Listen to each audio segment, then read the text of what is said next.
Welcome, everyone, to Progressive Discussions. I'm your host, James P. Madonna. I am here with the one and only TK Lawless from outside of Dallas, Texas. And we got Alex, the beer master, who lives in the suburbs outside of Philadelphia. So we have two, where the Jersey Devil flies around. He's in that area. And how was everyone's week and weekend? I guess y'all getting a little tough weather up there in Philly, huh? Yeah, we got snow now. Yeah, they said something about it was supposed to snow for 2 days, solid. Well, the past 2 nights was 18 degrees. With the wind chill, it feels like 7. And I knew something was coming because it was like, it was frigid. You could tell. We have, unfortunately, we have a damp cold here in the Northeast, as opposed to people like in Colorado have a dry cold. Right. And I hate humidity. I've been to San Diego, Baja, and I love the dry heat, dry cold. Humidity can be pretty tough. Well, not to get you off center too far, but it was 76 here yesterday. Oh, that's pretty good. That's nice. 20-mile-an-hour winds. Yeah. Although there's supposed to be a norther blow in off the, once that norther hits the Colorado eastern side of the Colorado Rockies, there's nothing to stop it but the barbed wire coming this way. So we're supposed to be down in the 20s tonight, I think. Well, all those people on the Gulf have brutal humidity. Yeah. Right, Corpus Christi, Galveston, New Orleans, Mobile, Alabama, Biloxi, Mississippi, right? Yeah. All the Gulf Coast, Tampa, Florida, terrible humidity. Oh, Houston too. Houston's terrible. Yeah, Houston. Yeah. They say that whole area across there. Yeah.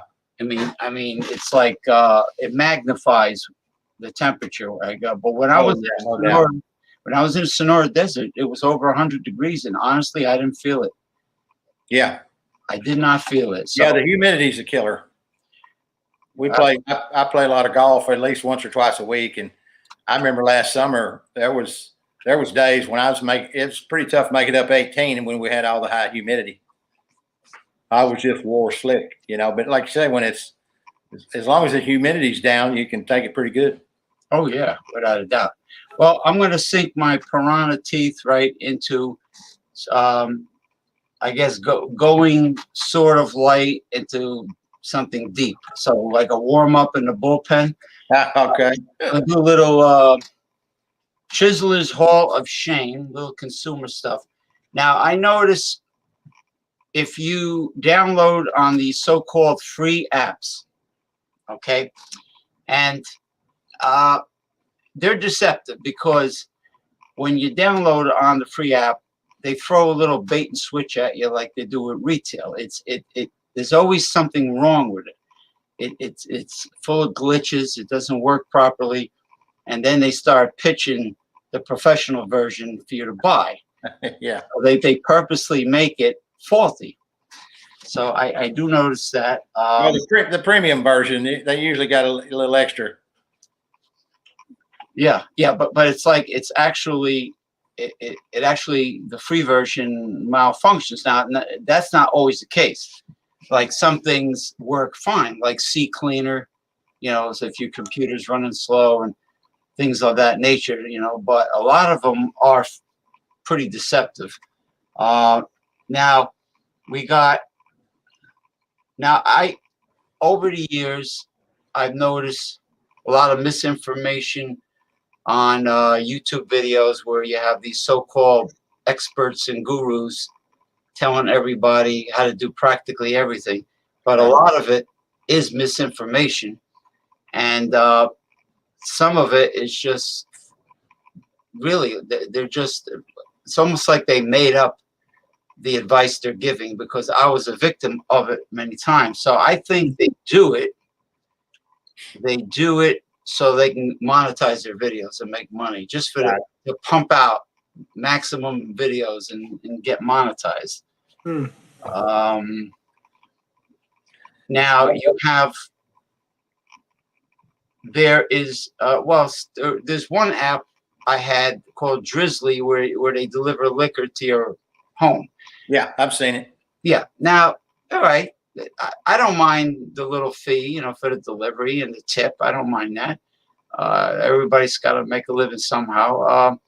But then they have like a $29 minimum.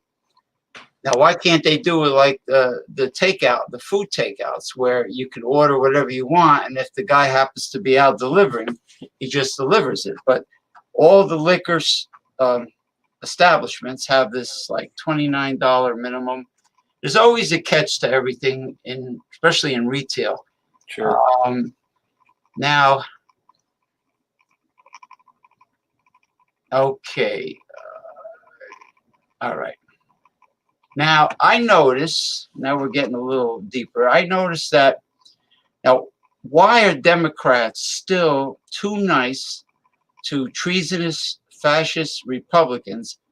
Bipartisanship today will not work, as much as Joe Biden feels it's the way.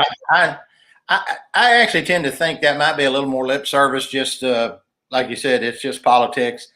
I think Joe found out in the Obama regime, when most of the time when they had a tough call down at Capitol Hill, Obama sent Joe down there, because he had 36 years in the Senate. And even then, as time went by, okay, it's actually been going on since Newt Gingrich. They basically drew a line in the sand and basically called it Civil War, 1994, 95. It's been going on at least that long. Now they've been lying since way before that, all the way back to Lee Atwater and Nixon and all those guys. But it really got worse, I think, with Gingrich, and they've just now the last 7-8 years, maybe 10, and maybe it was when Obama got elected. It was a shock to their system, for President Blackenstein to get in there, and they couldn't stand it, and they basically blocked everything he tried to do. It's really amazing when you think about it. He got Obamacare through in any form. I'm surprised. I've been talking about that for 40 years, any kind of healthcare reform, but him to get it through in any form was a miracle. And if you remember back, he also was the only Democrat in the last 2 decades that's been able to pass any kind of middle-class tax relief where people over 400 grand, remember they cried about that. People over 400 grand had to pay. They weren't considered middle class. And they kept trying to cry that they were 400,000 and 500,000 was middle class. Those people actually had a tax increase of, I think it went back up to 39.6. So those two things were almost a miracle to get passed through the Congress that Obama saw. And I think Joe saw that. I honestly believe he would love to work with them, but I think they're fixing to find out that he's not going to dilly-dally around with them very long. Well, Mitch McConnell did say he wanted to make Obama a one-term president. I mean, yep, they got him on video. That's another thing Republicans ain't really figured out, and Trump was the worst of them. They hadn't figured out how that video deal works. They say something 2 years later, we play it back for them, and they're like, "Oh, I didn't say that," and then they tell their neophytes that they didn't say it, and they believe them when it's right there on video. If you're in public office, you got to also beware of the live mic. Oh, no question. No question. Nobody. I don't really. I don't begrudge anybody up there. That we all know that it's one thing to shade your position a little bit and try to put your position in the best light possible, but it's a different thing to just blatantly out and out lie and say actually the opposite. That's what they do. The hypocrisy is just overwhelming, just like Trump's lies every day, day and night, but the Republicans are about party over No question. the planet. Well, it's been so obvious in recent days and just the last couple of years. They have no policy. At their convention, their virtual convention, they didn't have a platform. Remember, that's the first time in the history of political parties that one party didn't put forth a platform as this is what we're for. The Democrats had a 67-page platform. The Republicans had no platform, and they announced it. No platform. They're going to line up with whatever Donald Trump proposes. Period. Okay. That was their platform. Just like Trump had no federal plan for vaccine distribution, and now we have a serious shortage. I'm pretty sure his health care plan ain't coming either. Nah, that's a. Oh yeah, remember that he was promising the best health care, the greatest. Yeah. We heard that about every day for 4 years, and I think he's out of time. The best, the greatest, the best. And then, and I wonder if Trump and Trump Jr. secretly sold the supply of vaccines to other. I saw one meme that kind of questioned that, and that's really the only time I saw it. But I can't say that it didn't. I can't say that it didn't cross my mind. Let's put it that way. These are grifters. These are world-class grifters we're talking about, and it wouldn't surprise me if it was found out later on. Somebody investigates it thoroughly, that some of those disappeared in some different and various and nefarious ways. Well, Israel got their shipment right away. Netanyahu, he got it. He got it just when the FDA panel approved Pfizer. All of a sudden, CNN is showing that Israel got their big shipment. Yeah. Jared Kushner might have played a part in it. Yeah, imagine that possibility. Nothing surprises me. Yeah, well, like I said, supposedly the Obama transition team, when they finally did get in there, and I probably one of, obviously Trump was trying to hold them up, hamstring them, screw them up every way he could. But and that's the thing, when you have people that tell you they hate government, but they run for government, you should trust them. Well, and basically that transition situation, they held him up, and now we find out why. The transition team, just on the pandemic alone, got in there and the cupboard's dry. It's old Mother Hubbard in this deal with Trump. Yeah. And he was promising. Remember, they kept talking about it, and he had Azer run out there, press conference, and say, we're getting ready to send that second batch out. We've been holding it back for the second doses. Right. Come to find out, there ain't no second dose. There ain't no batch. So, yeah, they like I say, that's the difference in Democrats and Republicans. Really, is Republicans absolutely lie. I mean, flat lie, say the opposite of what's true. Democrats, I'm not going to say that every Democrat politician doesn't shade the truth to make his position look a little better. That's the art of politics anyway. Is to try to convince people that you're right. But going along with absolute, complete 180-degree lies, there's really no place for that. But there's a huge problem with it in America today. Sure. Misinformation, whatever you want to call it. Well, anytime you accept huge campaign contributions from the oligarch, from the mega rich, you owe them big favors if you get elected. And apparently they don't do what Bernie Sanders did, take money from the little guy. Right. They took it from the fat cats, and they owe him. I'm sure Mitch McConnell visits with every lobbyist that has something to offer him. Yeah, and he was a lot more closely tied to those Russian oligarchs than it ever got reported. Now, there were a little bit of reporting about it, but for some reason he's able to quelch that, and he didn't really have the Russia problem that Trump did, but he was tied in with a lot of Russians and a lot of money, and the RNC was too. At one point, I'd heard, a year or so after Trump got elected, that the FBI had a pretty big RICO case against the RNC for taking a bunch of Russian money. So it never materialized because of who was appointing people to run the DOJ and FBI and stuff. But They had a bigger problem than they ever end up having to face. I have a feeling Vladimir Putin has something over on Donald Trump called the Russian prostitute the PP tapes, the videos. They've been talking. They've been talking about that forever. But he's been able. Trump was able to quench it for long enough, I guess. But yeah, you notice how it vanished, and the people that visited Epstein's resort with all the young girls and everything, pedophile resort. Ghislaine, I guess. So Epstein's girlfriend. That was the recruiter or whatever. Yeah, there's a lot of stuff out there that other presidents, that we've always even Republicans through McCain and even Romney and some of those guys, they were fine, upstanding human beings. You may not agree with their politics, but you really couldn't call them the scum of the earth. No. And Trump has been the scum of the earth since at least the 70s.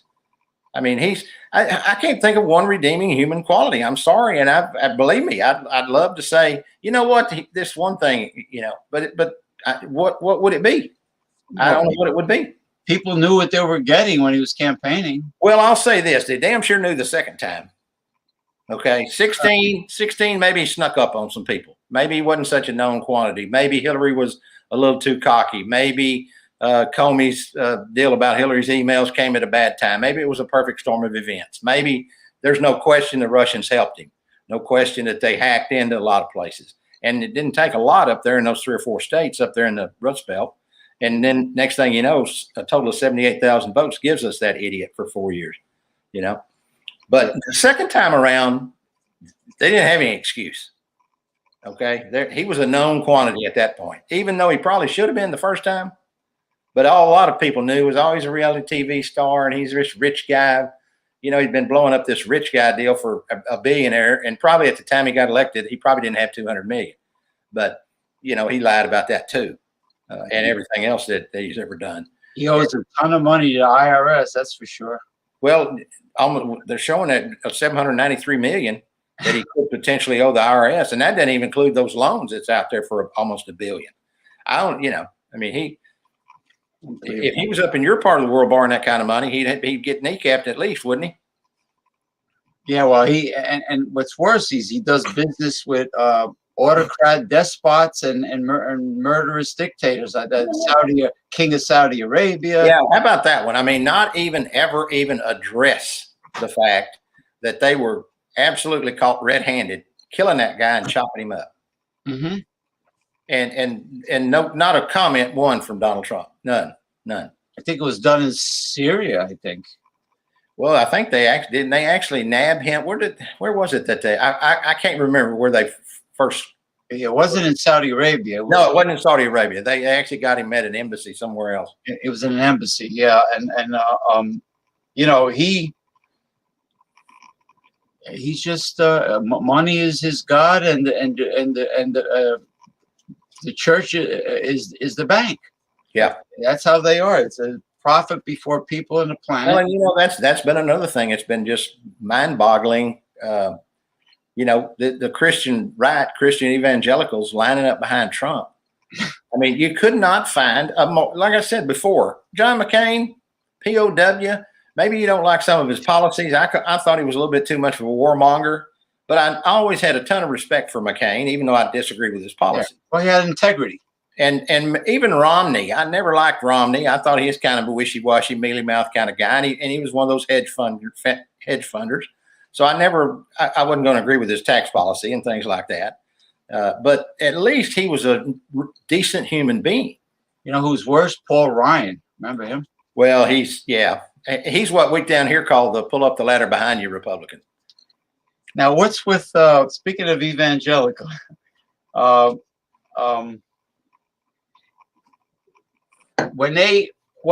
lot of them seem more like cultists than Christians. Yeah, right? Because they cherry pick from what they like from the Old Testament. Well, it's funny they've got 2 issues that they can't get off of, and they are just rabid about it: abortion and gays. That's their whole policy. And as long as the Republicans are against that, they're going to be on the Republican side, even though the whole New Testament talks nothing about anything but basically democratic politics. taking care of the lesser, taking care of the less fortunate, that kind of thing. Well, and life, according to the Bible, life begins when Adam was given his first breath. I mean, a fertilized egg, to call a fertilized egg a baby. I mean, God used to smite innocent men, women, children. I mean, but now Ted Cruz, he used to. How come the evangelical? I gotta apologize for him too. They have to pray with their arms up in the air. Is that like a Wi-Fi antenna to God, or a bat phone? I don't know. I guess it's something that helps them speak in tongues or something. I don't know what the deal with all that is. But Ted Cruz is another one. Louis Gohmert, I got him down here in East Texas. Gohmert Pyle, I call him. Gohmert, he's an idiot. He's down here about 60, 70 miles away from me and Tyler down in that area. And he's just, it's embarrassing sometimes after these guys have been on TV to admit that you're from Texas. But that's East Texas, Tyler. That's like right? He's about 60, 70 miles east of me, over toward the Louisiana border, little southeast of Dallas, kind of, but basically east. But he's just he blames the mask for him testing positive. Blames the day he tested positive, he took the mask off and went into his office when he had like 8 staffers there in an enclosed room. I mean, they're just idiots. I mean, and the thing is, look, say we don't know exactly, we don't know exactly how to transmit it at that time, especially we didn't, maybe a few months back. We didn't know how it was transmitted, and we didn't know how effective the masks were and everything. But what the hell's why not wear it just in case? What if you totally agree with all the science? Wear the son of a bitch just in case, for everybody else's sake. Look, the Constitution does give you the right to be an asshole, but you don't have to use it every day. Well, you can't scream fire in a movie theater. I mean, as far as the First Amendment goes, I mean. Well, and that's what they did on January 6th. That's what they did, and ain't no way around it. We got the video now. Maybe there was some idiots a year ago that said, Trump didn't do it, and Mueller didn't prove it. And even though Mueller came right out and said, we did not exonerate him. He said it right out. But, maybe the evidence was a little pragmatic the last time. This time there's video. Well, they're afraid of losing the base. If it's something to be proud of, which it's not. The Republicans don't want to lose Trump's base. Well, it's been refreshing for him to be gone off Twitter and not have to listen to that goofy ass and not have to read the tweets and stuff. But just like the other day, Kevin McCarthy, 2 weeks ago, Kevin McCarthy made the mistake, a Republican mistake, right, of saying something on the House floor about that. That all the people that spoke that day need to take a little responsibility for inciting that mob. Well, next thing you know, last Friday, he's down there in Mar-a-Lago kissing Trump's ass because Trump's pissed about him coming out and telling the truth, basically. And so he has to fly down to what is he? The minority leader in the House. So he's the highest ranking Republican in the House of Representatives. He flies down to Mar-a-Lago to kiss the ring. So we're not rid of this fool just yet. No, they're damn sure not. What do you mean you're not rid of Donald Trump yet? Well, just look, he's always in the media. He's flapping his. Well, the Republicans are not rid of him. I'll say that. I think Biden's done a pretty good job of ignoring him. Even when the questions come up, I think the Democrats have done a decent job of just letting him go away, and that's kind of what I was hoping would happen. They're saying, let Biden tell Merrick Garland to go after him, and DOJ can go after Trump, and there's plenty of evidence. And really, I'm almost of the opinion I'd just as soon Biden stay above the fray and work on all these problems that we got to try to fix, from the pandemic on down, economy. Let the other people he appointed go after him. Exactly. Let the Southern District of New York go after him. And Georgia. Manhattan DA go after him. Let the DA down in Georgia go after him. And actually, the Department of Justice, when Merrick Garland gets confirmed, they have a case of incitement. Now it's a misdemeanor in the District of Columbia, But DOJ runs that criminal investigation part since DC's not a state. So Merrick Garland will be the one, and that'd be ironic if he was the one to stick it up Trump's butt. But Merrick Garland's going to be the one to decide whether or not to go after him on that. And even though it's a misdemeanor, he could face as much as 6 months in jail. Not that I think he'll ever do time, but there's a good chance in Southern District of New York and Manhattan DA, he may very well do some time. Do you think Trump will run again in 4 years? I think he will. I'm kind of on the fence on that. I hate to be on the fence on it. I'd like to say no.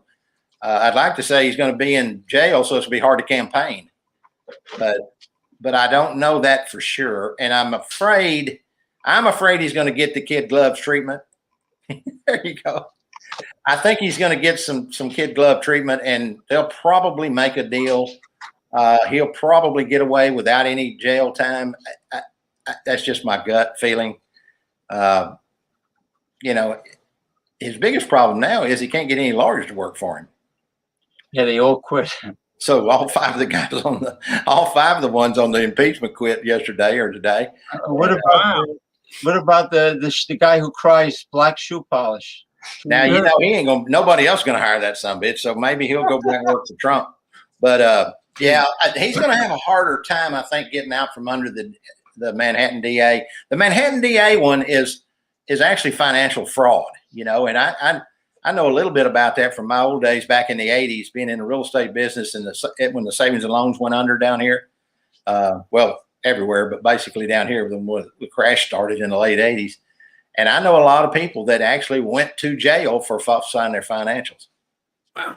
So, they ended up getting anywhere from 3 to 5 years, at least 7 or 8 people I know. And the ringleader of that whole deal, he was in for like 11 years. So they take that financial stuff pretty seriously. And like I say, these folks I'm talking about went to jail just for falsifying their financial statements. But the funny part is Donald Trump would be the first president that would ever be in jail, because I don't remember any other presidents have gone to jail. Would you? No, nobody's ever gone to jail. Nixon was probably the closest, and they made a deal for departing him. So how about that joke called Trump University? There you go. That's his MO, though. That's his business plan. He screwed them people out. Hey, he screwed those folks out of $250 million that we know of. Okay. And then once they come claiming it, or they sued him, he tied it up in court for 7, 8 years, and then finally settles on $25 million. So he made 10 times his money, at least 10 times his money, and held him off for 7 or 8 years.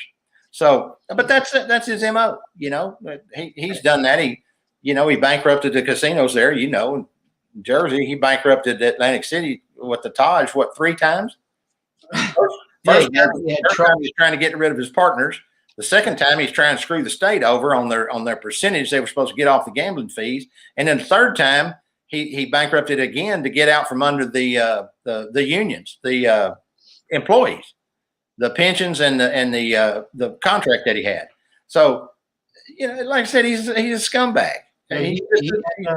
He had several casinos at one time.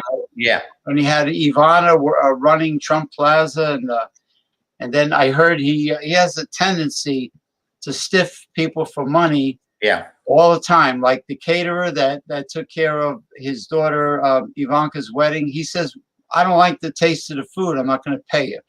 Yeah, and that happens a lot. That's another thing I'm talking about his business plan. His business plan basically is, if he owes you $100,000, he's going to say there's some problem. Then he's going to offer you $25,000, and you're going to say, screw it, and you're going to take him to court. And then he's going to drag you along in court. And you're going to spend $15, $20 in attorney's fees. And then he's going to offer you $40,000, and you're going to say, finally, fuck it, I'll take it. So he saved $60,000, and he knew he was going to do it from day one. He wasn't never paying the $100,000 that he agreed to. Wow, that's just the way they work. That's just the way their mind works, and they call that business. Being a good businessman, I call it not living up to your responsibilities and lying. When I was in the Taj Mahal, my friend had 2 comp cards. My name wasn't James. My name was Glenn de Blasio. He had these 2 comp cards from high rollers. So I made believe I was one of the high rollers, and we stood. We ate in the Maharaja's palace and the Safari Steakhouse, and we got everything. We were in a suite all the way on the top, $500 a night, whatever. But as long as I pretend to be somebody else. So so he had his name. His name was everywhere. Trump, Trump, Trump. Oh yeah, yeah. Trump. Everywhere except the toilet. Yeah, that's his deal. That's his deal too. Everybody talks about him being, quote unquote. We used to hear about him being a real estate developer. He has built very little. Now he's bought stuff and stuck his name on it, but he is not a real estate developer. No, his father, he's a promoter.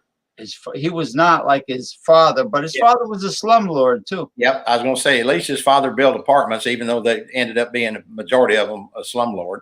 And that's the first time he run afoul with the government back in the 70s. Him and his dad got sued by the feds for keeping black people out of their apartments. Yeah, yeah, of course, yeah. So right there, when people keep saying Donald Trump is a racist, it's truly that he is a racist. Well, he also liked to put his teenage daughter Ivanka on his lap. That was pretty sickening stuff. I mean, some of that stuff is pretty creepy. Remember when he went on show and talked about if it wasn't his daughter, he'd be dating her, and is it creepy for him to be talking about his daughter in a sexual sense? Well, hell yes, it is creepy. It is creepy. Yes. Everybody knows it's creepy, and he's got to ask the question: Is it creepy or not? He shouldn't be bringing it up. It's inappropriate. He's first of all, he's a weird duck, and he's a scumbag. And it's just, you put all that together, it's just hard to believe this many people would lay down in front of a truck for this guy. Well, he's a sociopath. He doesn't care about it. Absolutely. He doesn't care about anybody else. But it's still bothering. I can't believe that Trump had the hots for his own daughter. He admitted it on a talk show, and then didn't he do it on air with what you call it? Howard Stern? Huh? Howard Stern? Howard Stern, that's the one. Yeah, he did. Howard Stern, and he said it to Howard. He said, "Is it weird for me to have sexual thoughts about my daughter?" And then Howard even was like, and that's before Howard had turned over a new leaf, back when he was still the shock jock, and he said, "Well, hell yes, it's weird," Is Donald Trump still have the hots for his daughter? If that's the case, that's weird. I don't know that he really don't have the hots for any of them. I don't guess anymore. He and Melania, they were basically estranged, sleeping in different rooms. She wouldn't even hold his hand in public. I'm sure Ivanka still walked up and kissed him on the cheek and stuff. I saw her. She wrote that op-ed in the New York Times, something about how they were being unfair to him, and it was a witch hunt to go after him after he got out of office and all that stuff. So, I mean, so she's still there with Daddy. But I did hear something else too when they were talking about these investigations. I heard and I don't know if it's true or not, but I heard a rumor that the district attorney in Manhattan, that Ivanka's going to be in a little bit of hot water there too, because Donald put her as the head of a couple of these corporations that have done some of the shady tax shit. So she could actually catch some heat over that. Why? And I mean, of all of them, he would probably less likely to throw her under the bus, but it wouldn't shock me. That's why. That's wrong. That's your own kid. Why would you? I guarantee if it was Eric or Donald Jr., I guarantee you he'd throw them under the bus. Without a doubt. That's why Ivanka and Jared Kushner moved to this island off of Miami. They're building this huge mansion over there. Why? Because Trump would go against. They have to let her daddy-in-law live with them because nobody else will take him either after Trump. He can't. He can't live in. There's ordinance in I think West Palm Beach or Palm Beach County, whatever, that he cannot live permanently at Mar-a-Lago for more than 30 days at a time. Yeah, for seven consecutive days every 30 days or something. There's some kind of an agreement that they made way back when he wanted to turn it into a private club or whatever. He signed all that paperwork. Now he's trying to renege on that, obviously. He's going to have to sell. And his neighbors in Mar-a-Lago are fighting like hell to get him out of there. And a bunch of them just said to hell with it and moved. They don't want him. They say it's like a ghost town down there. Well, he's going to have to, because of the IRS alone, he's going to have to sell a great deal of his property. Yeah, I don't know. And there was another article about Deutsche Bank on all those properties over in Europe. Deutsche Bank's talking about foreclosing. They're not going to renegotiate the loans with him anymore. They've basically been the spotlight's been shown on them, and they don't like the publicity they're getting. And he's not in a position of power to give them anything anymore. So they're not willing to renegotiate his loans. So the chances are that at least some of those properties over in Europe are going to go to foreclosure. Why is he not in power anymore? And Scotland, the country of Scotland, where one of the golf courses is already taking steps because he went to court on something and lost over there in Scotland, and it was a huge amount of money that he owed, something to do with the environmental impact and everything on that golf course in Scotland. And he lost and wouldn't pay or hasn't paid. Right. And they said that the country, Scotland, they're going to take steps to foreclose or take that golf course away from him if he doesn't pay. So, and he ain't there, like you said, he owes so much money, he can't pay that when he's got too many fires to put out. And I can tell you from past history, like I said, back there when those S&Ls went under in the late 80s, when you get too many fires to put out at one time, you're pretty much done. Well, it's a fickle finger of fate, karma, biting them on the ass. Hey, if karma ever came down the pike, this might be the biggest and best example of it ever. Well, not just for Trumpenstein, but for the party. They had their opportunity when he got beat in November. They had their opportunity to basically purge themselves of him if they chose to. And I don't know what they think going forward. If they really are that scared of that mob of a base of his, and look, they talk about he got 73 million votes or whatever. I'd say probably 40 million of those are pretty rabid Trumpsters. The others are probably people that won't come out. Half those other 33, they won't come out and vote again, probably. So I think there's probably a 40 to maybe 50 million of the Trumpers out there that are that rabid. And I guess that's the group that Kevin McCarthy's of the world are scared of. McConnell don't really seem to be scared of them. I think he won his race in Kentucky by a landslide this last time, and everybody talked about how that girl was going to make it close, and McConnell was in trouble, and they were within 3 or 4 points of each other. Next thing you know, he wins by 21 points. So I think McConnell feels like he's pretty insulated. He doesn't have to count on the Trump mob to get elected. But I do think Josh Hawley and Cruz and that goofball out in Arizona, the House guy out in Arizona, there's about 7 or 8 guys around that seem like they feel like they have to have Trump's base to continue on, And so you're going to see them pandering to him for at least a while. I was pretty shocked. Kevin McCarthy looked like he was trying to slide away from Trump a couple of weeks ago. Right. And then next thing you know, Friday he was down there kissing the ring. So, and he's the highest ranking Republican in the House of Representatives. So I think there's still an issue for the Republicans. Maybe it's a divisive issue enough that it'll tear them apart eventually. Yeah. I think there's a chance of that happening. Are you saying the party's not going to exist anymore? Oh, they'll still be here, but they'll just lose so much strength. It'll take them, if they let Trump divide them, because these Trump people, as long as he's not running, they're not going to be storming the Capitol and storming all these places.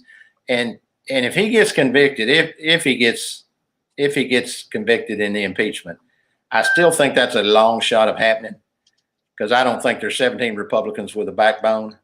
There may be 5 or 6 now. Actually, I guess there was 5 the other day that voted in on that other thing about going forward with the trial. So there's 5 or 6 probably, and they might can peel off another 1 or 2 in certain areas. But to get 17 Republicans with a backbone, I just don't see it. But now they can on a majority vote. They can on a majority vote keep him from ever holding office again. So I think that's a possibility. But he still might run unless they. He still might run in 2024. I mean, he's lined up there. People have said he may not run. He may end up pushing Donald Jr. up there as his kind of figurehead. I don't know. 4 years is a long time. You know, and like I said, he's going to be defendant one in so many suits and trials between now and 2024. I think it's just way too early to say what he's possibly going to do.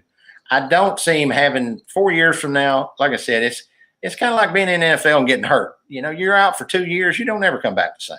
Same thing with this. In 2024, I just don't see him coming back with that same strength and that same base. And a lot of that'll depend on what goes on with the Democrats too, obviously. I mean, if Biden has a good run here and gets this pandemic under control, which it looks like they're making pretty good strides, especially when you think they've only been at it 10 days since he got, inaugurated. Yeah. Look at all the executive orders he signed. He said, he told everybody going in he's going to be, he's going to get writer's cramp the first couple of days, and he's been true to his word, Yeah. But you can't deny he said 100 million doses in 100 days, so that was averaging 1 million a day. Okay, right now we're averaging 1.35 million, so they're 35% above what Joe was projecting or hoping for.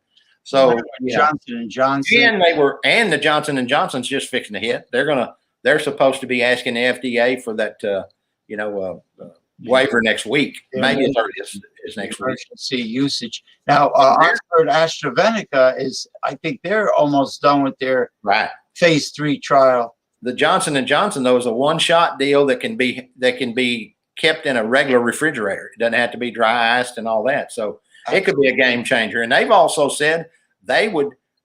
The guy Johnson Johnson said they've already gambled, if you will, on like 50 million doses, and they could have 100 million doses out by June 1st, and 2 billion doses by the end of the year.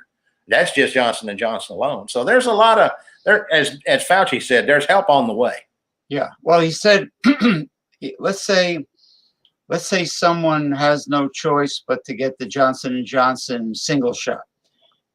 They said in time you can still get Pfizer or Moderna 6, 8 months, 9 months later, whatever. And that's another thing there's a lot of people that are saying, I'm not taking that vaccine because it was rushed and all this. Well, we had a lot of history on vaccines. It is the quickest that it's ever happened and been approved, no question. Quickest by far. But we got a lot more better technology than we had when they did the mumps virus, So that it doesn't scare me quite as much and the fact is, you've got the technology, you've got basically a different delivery system on this, what is it called, mRNA or whatever it's called. Yeah. It's not the same as our old vaccines where, our old vaccines like the flu, they inject you with a small amount of flu and let your body build up immunity to it. That's what the vaccine was. Well, now this new vaccine is different. It's a delivery system that's different, that's wrapped in a different, DNA strain or whatever, that delivers it to the body and lets the body recognize this different DNA strain. And it's different than our old vaccines, in other words. Yeah. And so we've got a lot of technology on our side. We've got a lot of smart scientists on our side, and there's a lot of money to be made too for these companies. So all good to them. I mean, it's capitalism. We're all for that. We're just not for unlimited greed, but we don't mind a company if they're going to stick their neck out and gamble on this thing, and it's going to end up helping the American people tremendously. I don't care how much money they make. I mean, as long as they pay their fair share of income taxes, Exactly. And we can go back to the old normal is what I think. Old normal? Yeah, that might be a while. I think we're going to have a new normal, but I do think it's going to be a lot closer to normal by the end of the summer. I predicted that a year ago. Yeah. I studied this stuff a lot when it first hit because I was, a lot of smart people I read were really scared about it, And so you hit the nail on the head about the medical technology. When we had the polio vaccine and the mumps and all that, they pretty much grew it in egg yolks, right? Yeah, right. We're light years ahead of that in technology nowadays. I still believe eventually we will go back to the old normal because everything else does. Oh, I think there's no doubt. We'll get to herd immunity. There'll be, my guess is we got 330 million people in the country. My guess is there's still going to be 100 million people that won't take the vaccine, even if it's offered to them and even if it's available. Okay. But eventually those people will be sucked into the immunity herd, whether they like it or not. Yeah. And some of those folks that don't take it will end up dying. There's no doubt. Well, the influenza of 2018 eventually achieved herd immunity, and despite how devastating that was, right? Yeah, and it just appeared and went back to the old normal. So I'm thinking it didn't come. You see, it didn't come from Spain. It came from the troops that were fighting World War I, and they brought it back. And I mean, well, and you had a situation, like I said, where they came from. The people that were carrying it had a herd immunity to it.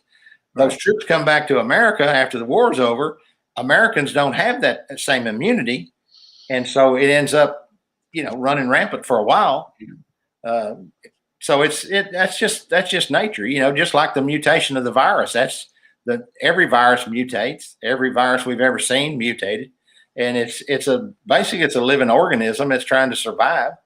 And Darwin taught us, a long time ago, that survival of the fittest, and whatever mutations work to allow that virus to live longer are the ones that become dominant.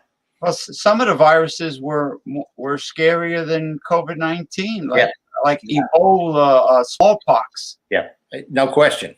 Hey, we did a number on the Native American Indian with smallpox, so we have had that a little bad history about that. And then Sitting Bull did a number on General Custer. On Custer, got him back, didn't he? Yeah. So basically, what you guys are saying, we will eventually go back to the old normal. I don't think there's any question. I think by the fall of next year, winter, whatever, obviously going from fall to the winter of this coming year, if you will, next year, then you're going to have the same problems you always have every year when it gets cold. You're going to have the flu and the colds, and the flu's going to come back. And this will probably rear its ugly head again when people are stuffed inside and, on top of each other that much more often. There's going to be probably a reboot of it. It won't be as dramatic as what we've seen. You probably won't have 500,000 people die, obviously, from it, but it'll come back around a little bit until we get those last 100 million people I'm talking about that won't take the virus. I mean, the vaccine. Yeah. Until we got those people into the herd, then once that happens, then it'll probably be like the flu. Every year you get a booster. And that's the thing we don't know right now. The variants are a little bit disconcerting, obviously. We don't really know how long the vaccine is going to last. We know it works, but we don't really know how long it's going to last. And some people, not yet. Some of them are afraid that it might only last 90 days. Most of the scientists think it's at least 6 months to 9 months, and then you might have to get another booster. So but the flu shot's similar to that. People get the flu shot every year. I never was a big flu shot guy because I didn't, knock on wood, I never got sick very often. I don't get sick. I don't get sick often either. So I always dodged that flu shot because I thought, well, hell, I don't get sick from the flu really anyway. Why would I want to inject the flu into my body? Well, people, it's known fact that babies who receive mother's milk and the colostrum have a much stronger immune system when they're adult humans. No question. Formula fed babies. Yeah, that in itself should tell you that the same thing's going to happen with this stuff. Yeah. The more immunity is out, the more vaccine that's out there, the more immunity that's out there, the better for everybody. But I do think we're going to have, I hate to say it because there's just so many anti-vaxxers out there. Yeah. There's going to be a larger number than you'd like to hope. I'd like to think there's only 50 million, but I'll bet it's closer to 100 million that won't take the shot. When they asked Fauci, what happened to SARS-1? He says, it vanished. When we created a vaccine for it, it just disappeared. Mm-hmm. He had a smile on his face. Like he didn't know. It disappeared. It vanished. Yeah. Now back in the 19th century, they had yellow fever. Right. 19th century America. Tuberculosis, as it was around for a while, Mm-hmm. that's more or less that's a bacterial infection, right? Tuberculosis, I think. Well, and like I say, polio and the measles and all those type of things. We used to, when I was a kid, not 7, 8 years old, whatever. We got that measles shot, and that damn thing put a scar on the side of your arm about the size of a quarter. Oh yeah, that ring. Yeah, like ring of dots. They shot you with almost like a gun. It wasn't. It wasn't just a needle. Well, when they take blood for a blood test, they don't use the big harpoon anymore. Right. It's a little short needle with like a plastic butterfly wings, and they put it in a vein, and you don't feel anything. I felt nothing. Huh. A mosquito was much more painful. Well, and I was noticing the people that have, they've been showing the vaccines being done at the drive-throughs and at the convention center and everything else. And it looks like they give people a shot and nobody even flinches, Yeah. Well, I asked my doctor, what's with these needles now? I don't feel anything. He says they're designed differently. They're not only thinner, but they're like concave. They're like they're like curved. They're designed to be less painful. Well, there you go. Technology again, You gotta love take that. Hey, toilet bowls. Yeah. No matter what deposit you leave in there, you hit it like a nanosecond, shoot, and it goes right down. What was it? Yeah, what was that Trump speech he made about having to flush toilet 10, 15 times? What the hell was up with all that? I never really understood. I thought that was one of the craziest things I ever heard him say. He was talking about dishwashers and women in the kitchen. You know what I'm talking about? Dishwashers don't work like they're supposed to, and everybody knows you got to flush the toilet 10 or 15 times. What the hell was all that about? Oh, he was getting that from the commercial where they say, how come we have to wipe our dishes before they go in the dishwasher? Oh yeah, wash them before. If it's the dishwasher. I'm inherently lazy, so I used to ask that question too. I said, what the hell are we washing the dishes first and then put them in the dishwasher for? I thought that's what that damn thing was for. You're 75% finished washing the dish. You wash. No, Trump was out in left field. When he talks, he rambles on. Well, that's another thing that made it hard for me to understand how he had such a following that was so rabid. Like I said, these people, our expression down here, they'd lay down in front of a truck for him. And it's just unbelievable to me. I never saw, anytime I ever heard him speak, it was just cringeworthy. It's like Joseph Goebbels' Nazi propaganda. I guess if it's the old saying in Nazi Germany, you're throwing up shit against the wall, some of it's going to stick. Yeah, you just keep telling the same lies. But I will say that about him. He would lie, and then he would double down on the lie when he got called down on it, and then he would triple down on it the next day. I mean, there wasn't no backing off the line. I think he takes advantage of the emotions of people. Like he knows what raw nerve to hit. I think that's what happened in 2016. I think he kind of caught a wave of a nerve that a lot of people didn't realize was as big. Let's say you want to call it the average Joe white guy that thinks, the world in America is passing him by. Women are getting more power and minorities are getting more power. And, the old angry white guys kind of sitting there going like, what the hell happened? And I think there was a lot more of that maybe than the most of us realized. And he was able to tap into that. Well, I think Washington did turn their back on the South, even in modern days. Yeah, I agree. They did, without a doubt. I mean, they neglected certain parts of the country, and and that I think that was a little bit of a genius, if you will, about Biden. Obviously he's got some experience at this. You know what I mean? 36 years in the Senate and 8 years with Obama as vice president. He's got a little bit of experience, and he's got a little bit of savvy about it, because I do think that you're exactly right. Hillary and them, the Democratic Party in 2016, wrote off huge swaths of the country. The flyover part, if you want to call, that's what the Republicans love. They laugh about us calling it that.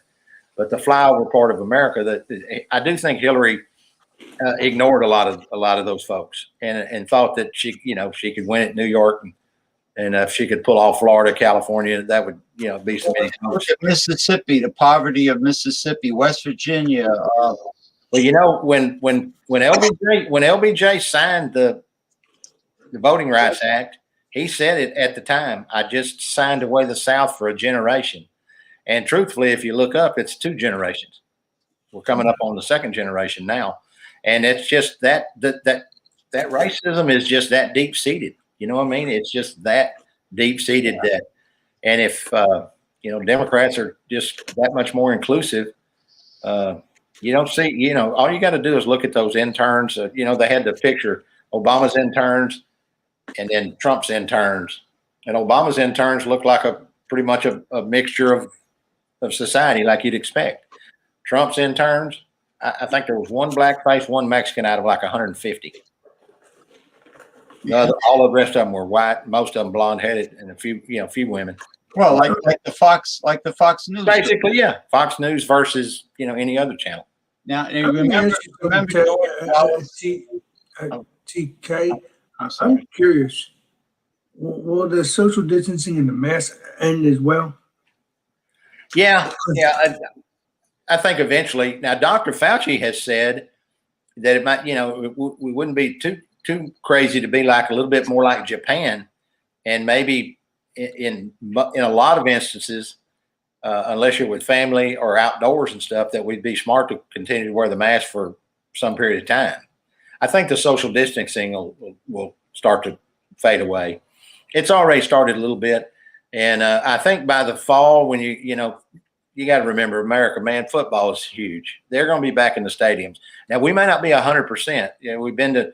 We've had 10 or 12,000 fans. I think in Cleveland was the biggest one. They had 14,000 or something at that playoff game. So they've held them down a lot. But I feel like by next fall, you're going to see the stadiums at least half full. 50. I'm saying at least 50%, and it may even go above that. Wow. Because a lot of them are at 25 now. And I do believe that we're going to have enough herd immunity by the end of summer. We're good. People are going to be outdoors more. They're going to be more people vaccinated. The weather's going to be warmer. All of that's going to play into our hands as far as getting this thing a little more under control. And I think by the end of summer, we're going to be a lot further down the road than we are. And I think the new normal, I think, is going to be a little different. You're not going to. It's. Dr. Fauci also said he thinks we ought to do away with the custom of shaking hands. Maybe we all ought to keep knuckle bumping or elbow bumping for the next, for the foreseeable future. But are you saying forever? Because I believe in shaking hands still. Yeah, well, see, I'm a big handshaker too. That's the weird thing about it. Even during this time, I don't get out with big groups that I don't know the people very often. But I still catch myself every once in a while. I'll just walk up and just grab somebody's hand, because I'm a big handshaker too. But I don't like a lot of the millennial girls, the younger generation girls. They give you their fingers like it's like a dead jellyfish or a dead. Yeah, but they've been doing that for years, though. That's what we would have called that in the old days. That was the jellyfish handshake. Yeah, that's like it's not a sincere handshake. I like somebody to try to crush my hand. I like a firm one. Yeah, me too. I don't want to be mean, but I believe now. I think Fauci likes to have control, and I don't like that. I'm starting to feel that way. Well, I think he feels a little more confident about speaking out, not having to get his ass eat out every time he goes back behind the curtain after it's over. But I'm pretty confident with him being up there. I mean, look, this guy's he's worked under 6 presidents, okay, Republicans and Democrats. He's not partisan. He's not. He doesn't have I don't think he's got an agenda or an axe to grind.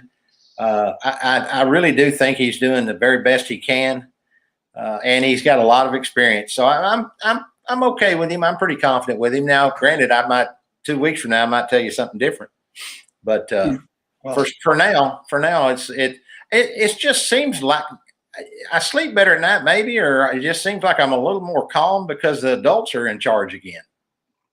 Sanity is in charge. It's just not this fucking chaos every minute of every day. It's a drama, yeah. But what I'm saying is, we will still be able to hug. We'll still be, because eventually, it'll get back. Like I said, I firmly believe that by the fall, end of summer, the fall, maybe not an absolute 100% back to normal. At least not yet. But it'll be close. I really believe it'll be close, and I'm even more convinced now that these vaccines are getting out there quicker.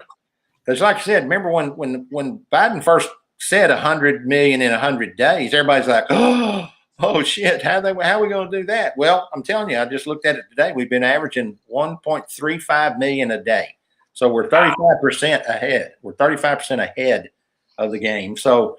I know we're going to run into some supply issues. They're going to fall behind just because they need so damn much of this stuff, and Trump left the cupboard dry.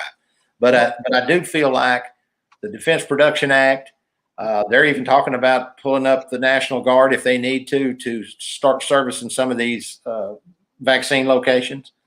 And so, they've got a plan finally. We went for a year basically with no plan, 11 months with no plan, and actually with an attitude of it's a joke, it's a hoax. I mean, how many times you hear it's a hoax? I'm not wearing a mask. It's a hoax. It's a Democrat hoax. And if you're hearing that from the top, you can't blame a bunch of Americans. They're going to trust what the president's saying. I mean, they just don't know any better, and they're not going to sit on the internet and read 10 stories a day to try to get up to speed on shit like I do. I try to get it up to speed as much as I can before I start shooting my mouth off. And as you found out tonight, I damn sure can do that. Oh yeah, I can talk with the best of them. And this is the first time I met you. You're cool beans. I really hope to see you again. Well, thank you. I appreciate it. He's a whirlwind. He's an F5 tornado. Well, James has seen a bunch of my Facebook stuff over the years, and so any friend of Michael Labar, it's got to be. There you go. That's my man. And hey, he's in Oklahoma and I'm in Texas, so if we can beat against these idiots, then anybody can. I know there's a little bit of a rivalry, right, between Texas and I can't. Hey, I'll say this: I can't hang with Michael. He's probably the best he's maybe the best liberal I've ever seen on Facebook. Well, he taught me that not everyone down south and out west is an evangelical right winger. Yeah, and like I said, we got a lot to have to answer for some of our neighbors around here in Texas and Oklahoma, but we do our best. We do our best to keep kicking over ant piles every day. Yeah, and those and you got those armadillos running around. And I hear they got leprosy. You can't really play with them. I don't fool with armadillos anyway. They're kind of weird animals, and I never have been able to chase one down, or never really wanted to. But main thing about what armadillos down here is what I got is the only thing in the middle of the road is white lines and dead armadillos. So you don't have to worry about me being a dead armadillo or being a white line, because I'm definitely down the left lane. And you got those Texas brown tarantulas. Oh, man, there's a bunch of them out there in the Big Bend country out there in West Texas. I'm curious on one thing, like you said before. I think it'll probably take maybe 2 years for us to go back to the old normal. But I think the huge part of the normal will be back at the end of the summer. Once we get these vaccines out there, and once the warmer weather comes, people get outdoors a little bit more. Vitamin D, whether it be a supplement or just the sun itself, has a huge impact on COVID. It's actually really the only zinc. Zinc has a little bit of an effect, so that's some supplement people ought to probably take. I'm not going to sell you on hydrochloroquine or whatever the hell and I'm not going to tell you to drink bleach. But I don't know. if you want to give yourself a little extra immunity before get the shot or whatever, vitamin D and zinc, and vitamin D seems to be even more important to maybe. Vitamin D, would that be orange juice and stuff? Or that? Yeah. Or just go to health food store or even Walmart and buy you a bottle of vitamin D and just take a couple of those little things a day. I take it.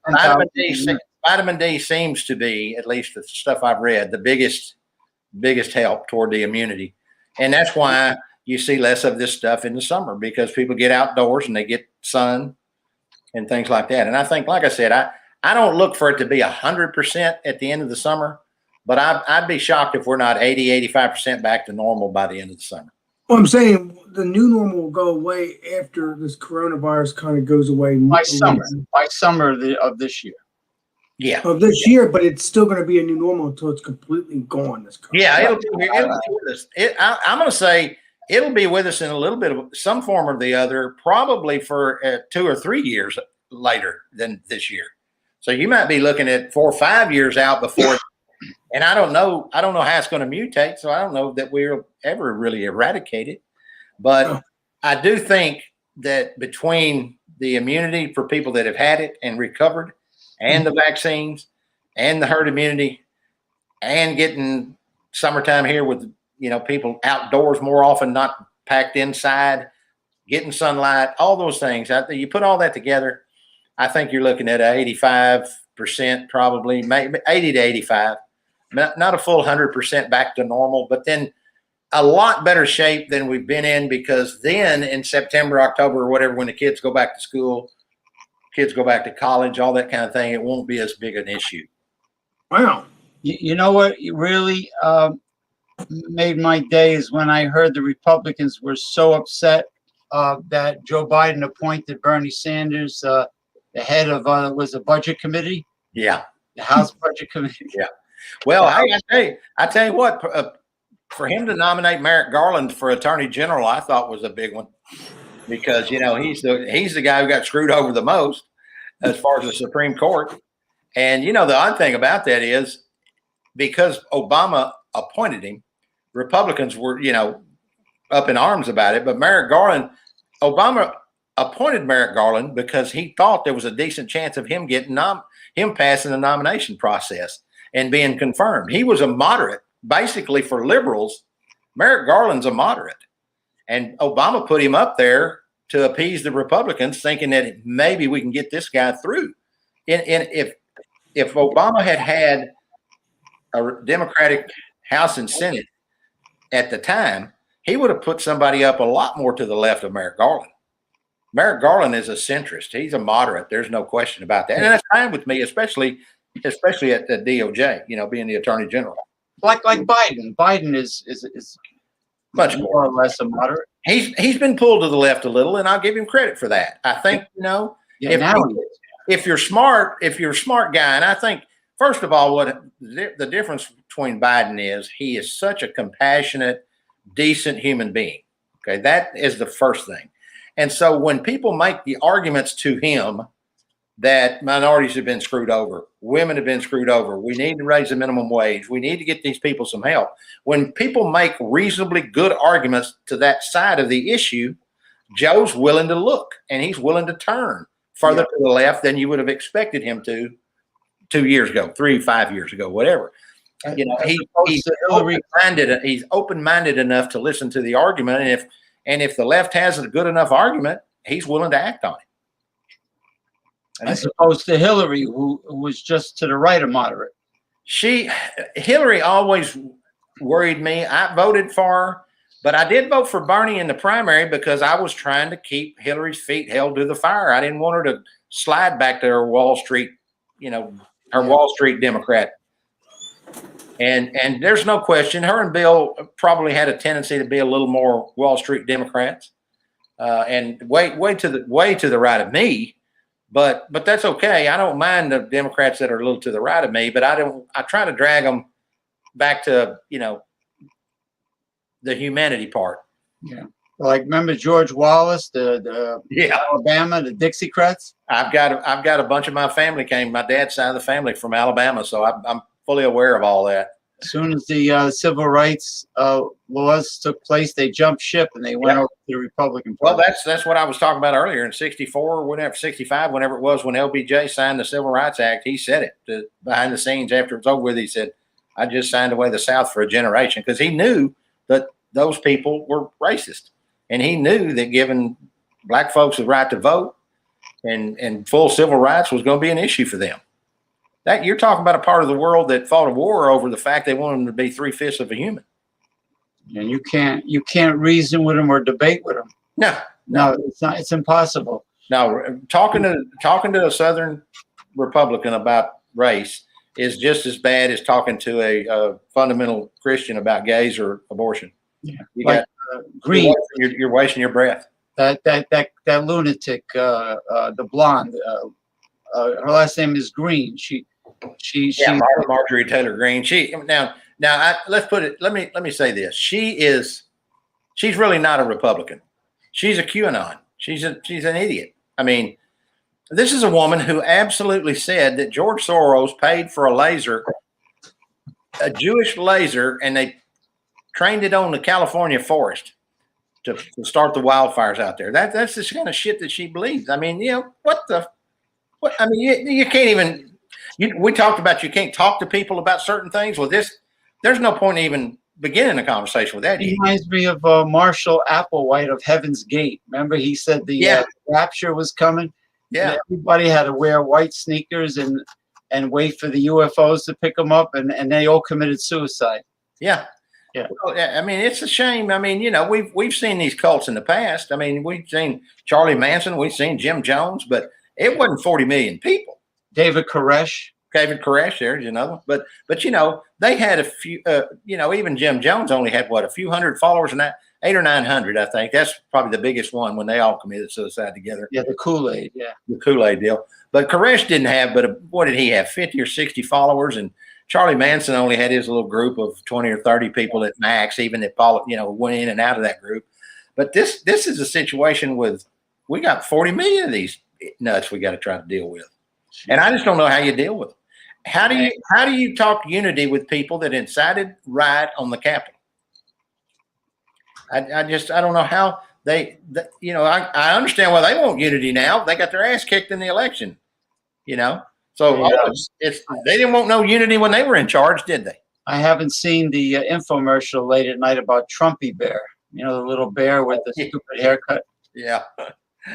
Anyway, it's like.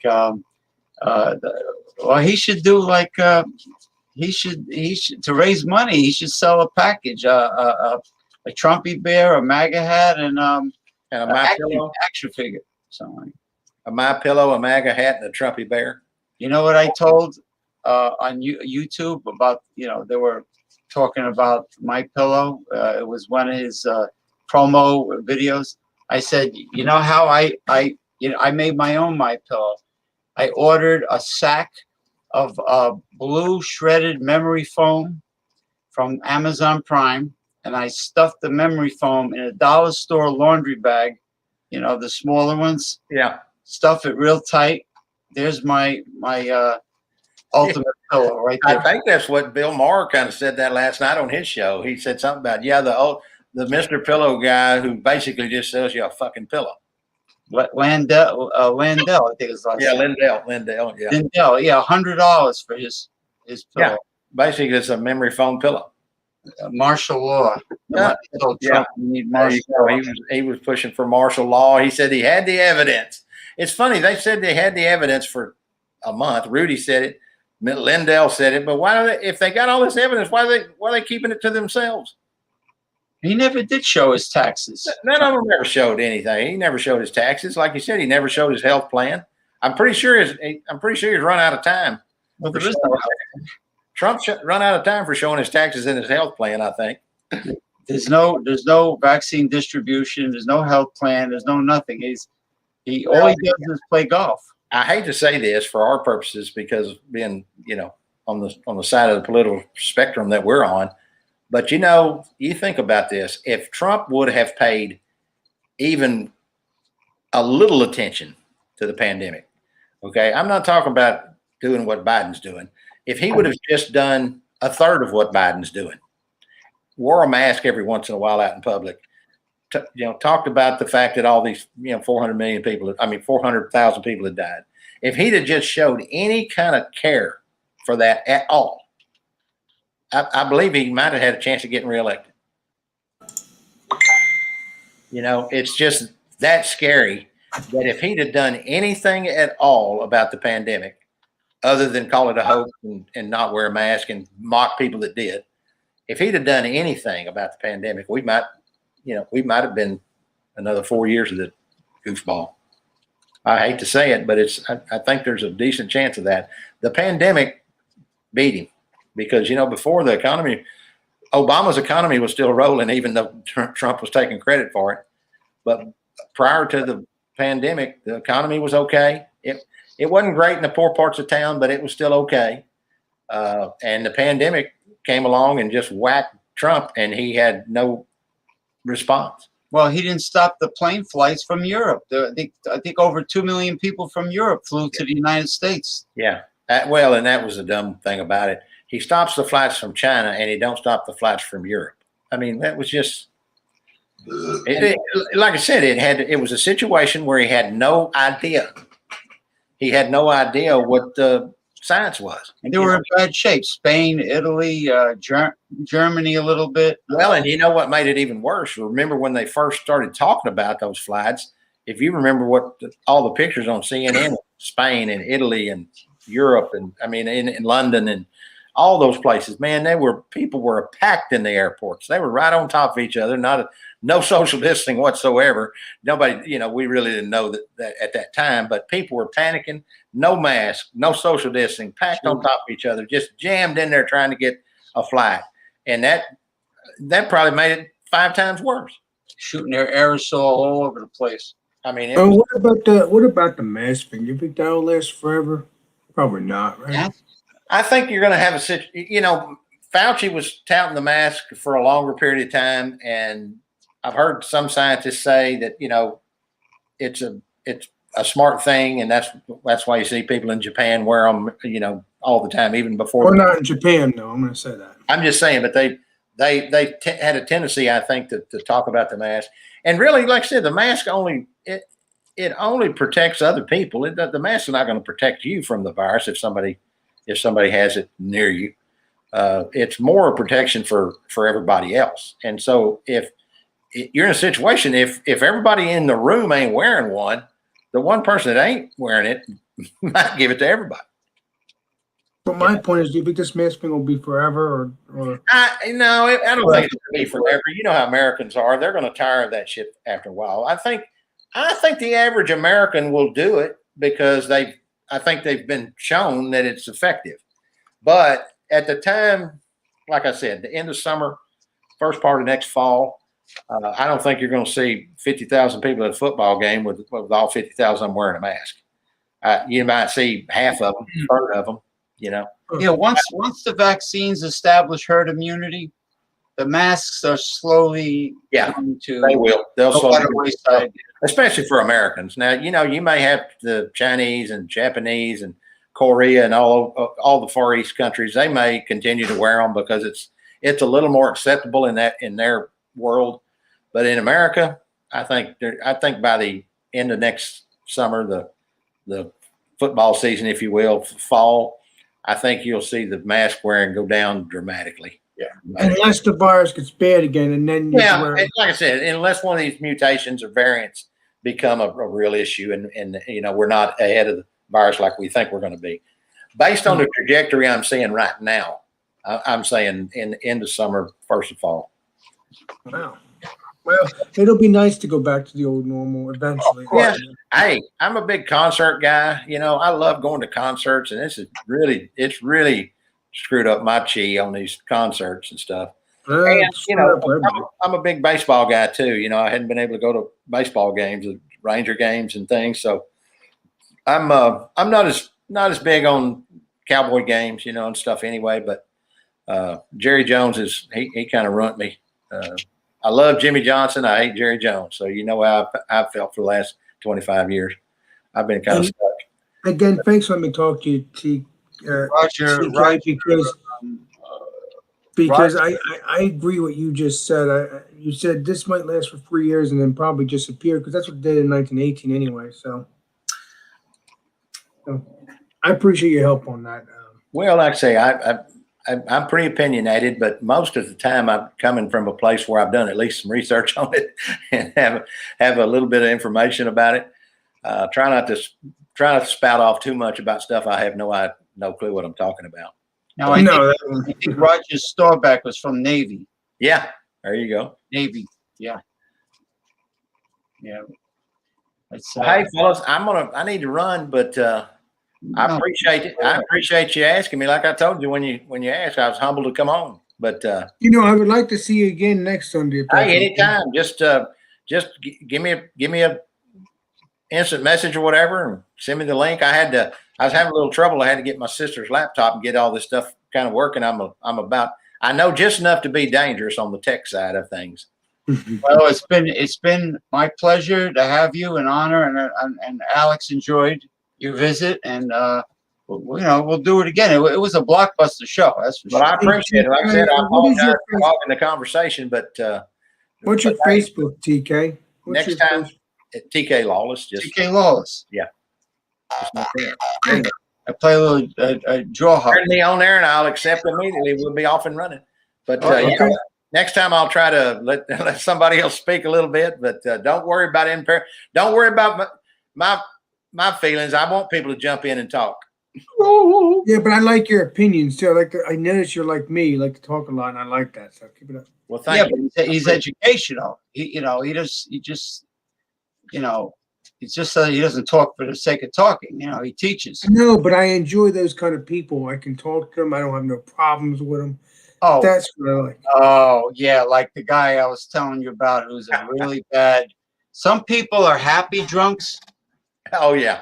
Yeah. And some people are nasty drunks. I got you. I'm a happy one. Me too. But this other dude, I said, well, no. It's funny. It's funny. You wouldn't think this about Texans because you hear a lot of things. Most of them are pretty easygoing and all. But one of my best friends in the world grew up on Long Island. So he trained trotting horses up at Saratoga. One winter he had a rough winter and he got a couple of horses claimed off of him. He only had 2 left in the stable. He said, "Let's get rid of these 2 and his brother-in-law was down here in Texas digging swimming pools, and it was booming.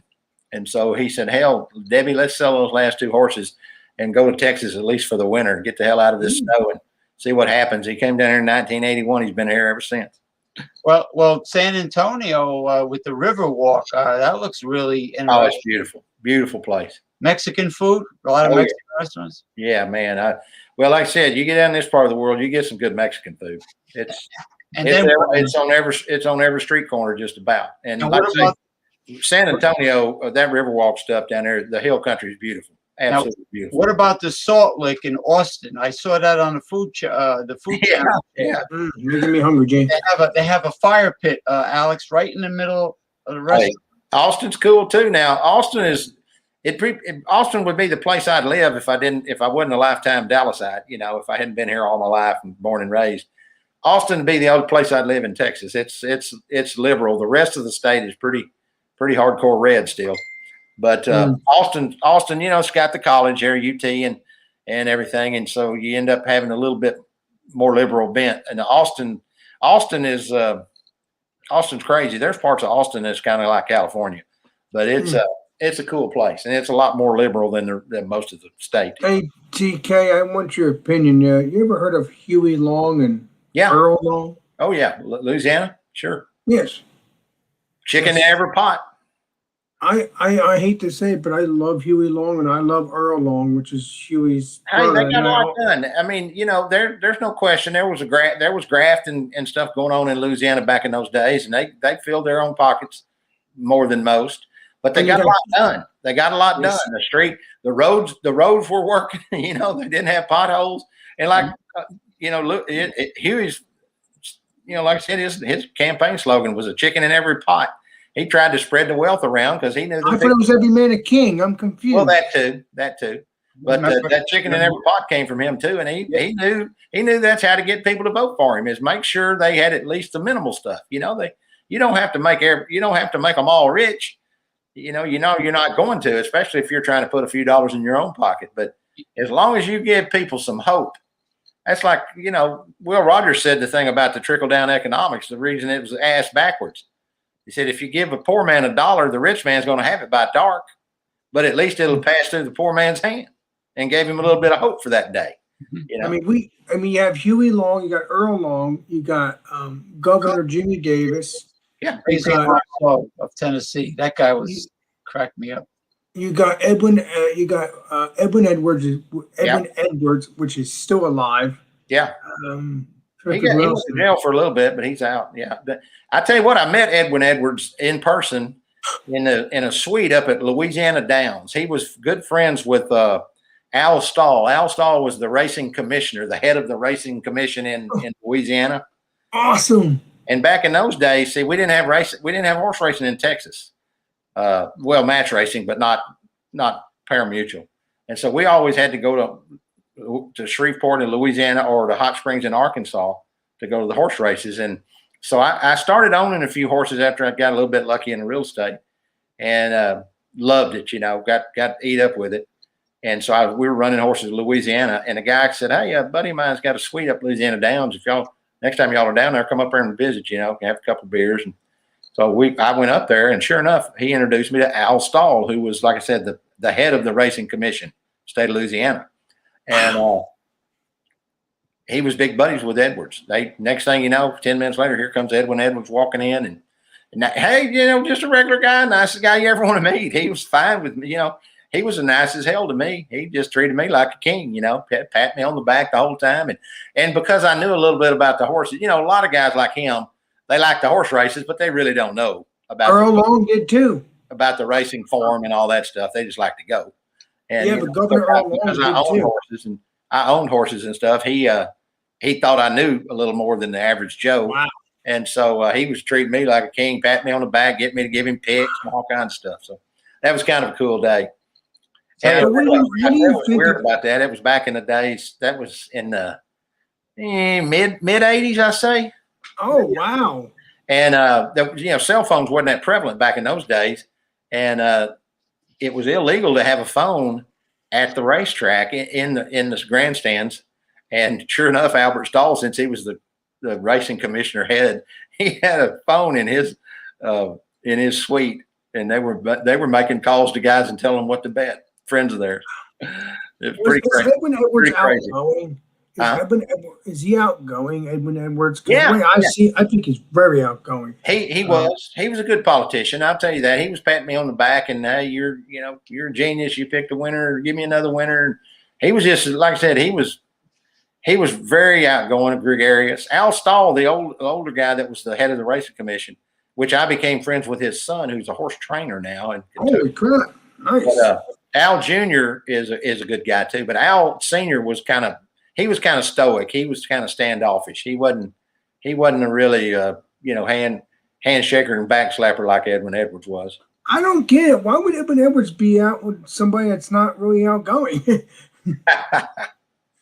They finally caught him, didn't they, on something, and he went to jail for a while. He's out now, but and he's got to be pretty old, I guess. I don't know how old. I think he's 88, 89. Yeah, I was going to say he probably had to be at least mid-80s because he was 20 years older than me at least. And this is, at that time I was only about 30, so he was about 50. Well, he's actually a 4-time governor, actually. Yeah. They the Democrat down there is doing a pretty good job. It's been a while since they'd had a Democrat, and the guy that's in there now is pretty good dude. And, his name is John Bell Edwards. John Bell Edwards, I think, or something. Is he like related to Edwin Edwards? I don't think they're related. I think he's from a different family. But you know what? It wouldn't shock me if you said he was cousins or something. Of course, I'm saying maybe it's possible that they're related. Like way they could be. I haven't heard that, and I think if it was true, I would have it'd have been something they would have played up a little bit more, maybe. I don't know though. After Edwin went to prison, maybe they could be kin, and he don't want to talk about it. I don't know, but he's doing a pretty good job. The guy that's in there now, he's had a rough road at first. There's mostly Republicans in the state legislature, and so he was kind of like Obama. They were blocking everything he was trying to do, but the biggest thing he did was he got them the state to sign in for the Medicaid under Obamacare. And so that helped a hell of a lot of poor people in Louisiana.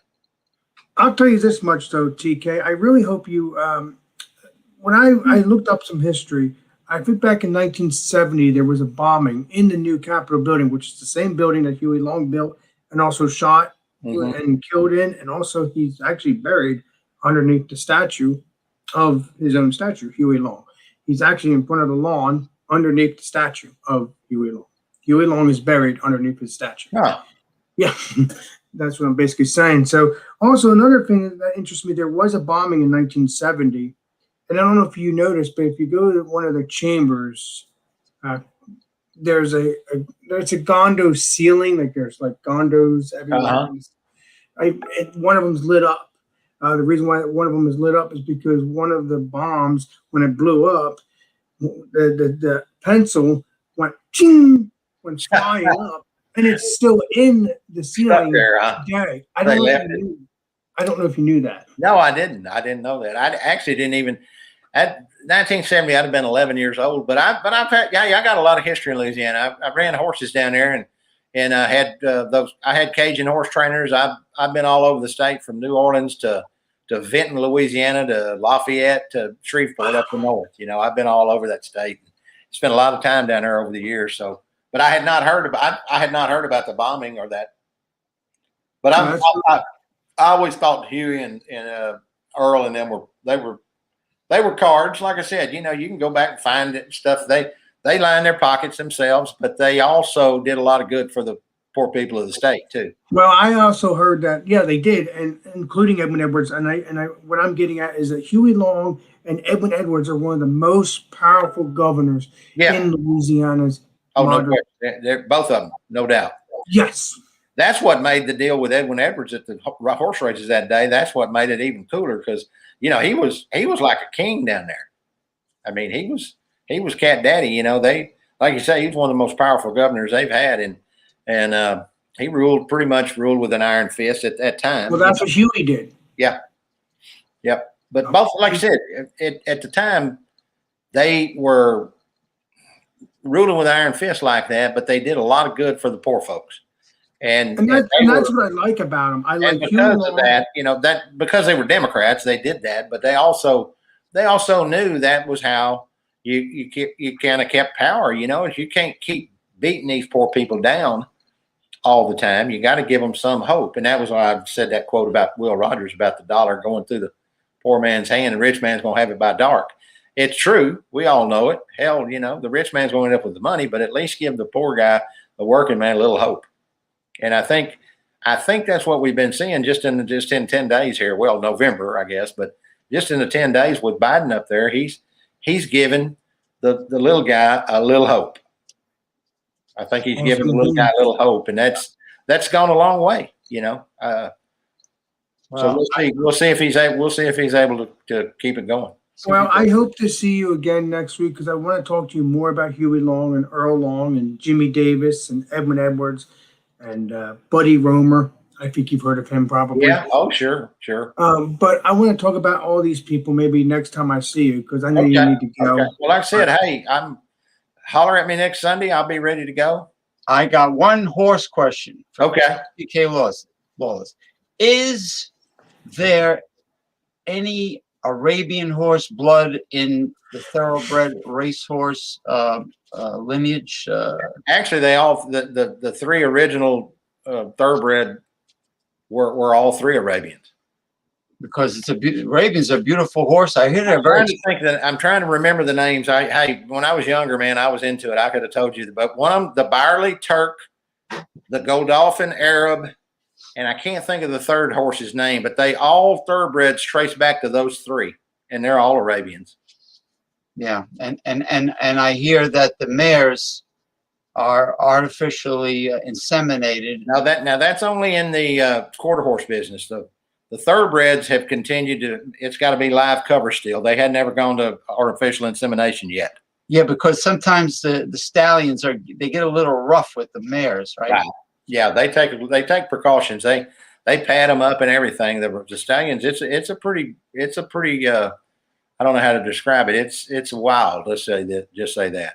I've seen a few breedings in Kentucky, and it's wilder than you'd even expect. But the thoroughbreds have still gone. You still have to live cover the mare with the stallion. And now the quarter horse industry, they do the artificial insemination. And like you said, one of the biggest arguments about that is the safety of the horses, the mare and the stallion. DK, is this you? I don't think this is you because you don't have pictures here. I can't see it. So you can't see it. It's glare. I can't see it the glare either, but yeah, just TK Lawless on Facebook. You shouldn't have any trouble finding me. I don't see no picture here. No, the one that's my page has got a picture. Okay. If you go to Facebook, I did look it up. I don't know why that. no, he's got a picture. Yeah, my background picture is Biden being sworn in and Obama watching him and smiling, and then my picture is with a golf cap on and some, I think, sunglasses at the golf course. Can you send me the link, James, and I'll just subscribe? Yeah, all right. Yeah. No problem. But yeah, James, hey, next Sunday, send me the link and I'll be off and running with you. Okay. I appreciate, like I said, I'm humbled to be asked. So, I want you to be one of our host people because I think you're cool, T. thank you. You know, I used to bring the divining rods to the racetrack and hold it over the racing form. Yeah. You know, 99.9% I won. Is that right? They were favorites, so I didn't get a lot. That old movie with Richard Dreyfuss, Let It Ride, is one of the funniest ones. You know, he went around and asked everybody, "Who do you like?" And he scratched their, "Who do you like?" And he scratched his name off. Oh, TK, one more thing. There is a movie called Louisiana, and that's about Jimmy Davis's campaign. Oh, is it? Okay. Well, one of my favorite songs is that old song Louisiana that Aaron Neville sings about the floods and all that stuff. It's a damn good song. Click on YouTube and find Louisiana. I think it might say Louisiana 1927, but it's Louisiana. It's Aaron Neville. Now I feel like having crawfish, etouffee, and you know what? I spent a ton of time in Louisiana. I never was a big crawfish fan. Now I eat shrimp and catfish with the best of them, but I never was a huge crawfish fan. There's so little meat in there for all the work you got to do to get it. I just thought the payoff wasn't never as good as all the. No, these were shells. Yeah, these were. Hey, now I'll eat some etouffee and stuff like that after somebody else shells them. I'm good. I'm good to go with that. People don't realize that crawfish, if you let them, will get big. And when they molt, just like a crab or a lobster, when they molt, they're soft.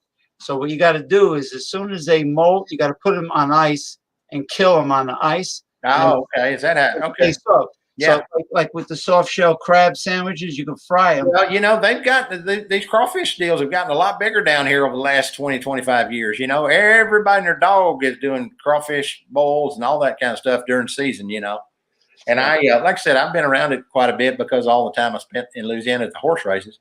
But are you friends with Edwin Edwards on Facebook? I don't know if I am or not. I'd have to check.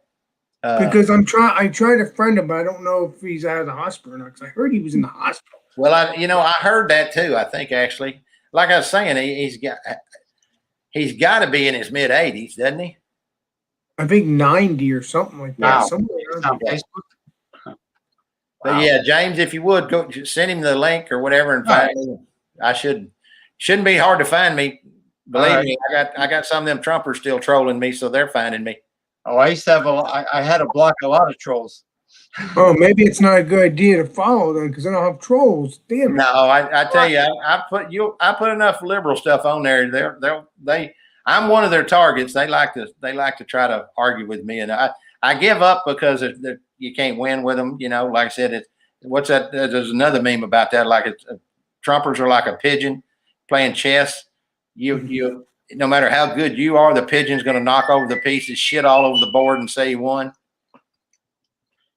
And that's basically what Trumpers do when you make any kind of argument with them. So it's really a waste of time. And I've been pretty good lately about just letting him fade off into the sunset. I'm just hoping he does. That's what my brother used to do when we played Monopoly, the game. He used to throw the board up in the air, tip it over. If he couldn't win, yeah. No, he went broke. He kept on landing on my hotels, and he went broke. Anyway, it was a pleasure. You have a good early. Y'all have a good week. Y'all have a good week. And if anytime you want to bring me on, I'm humbled to do it. All right.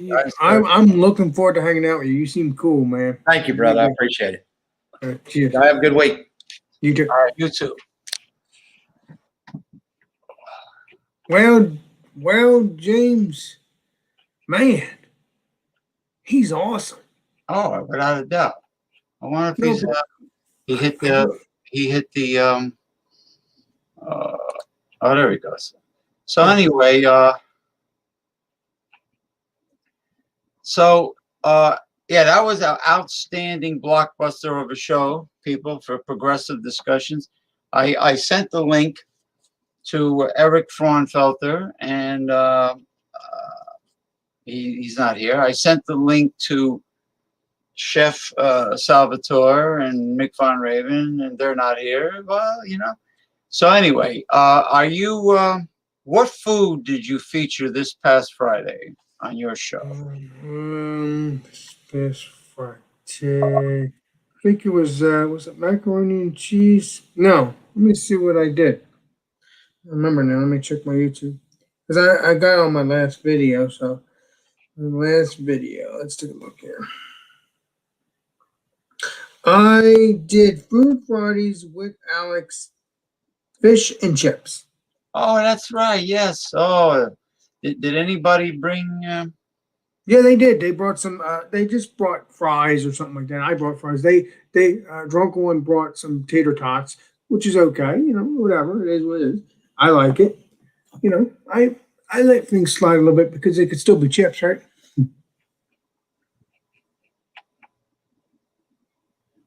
So yeah, James.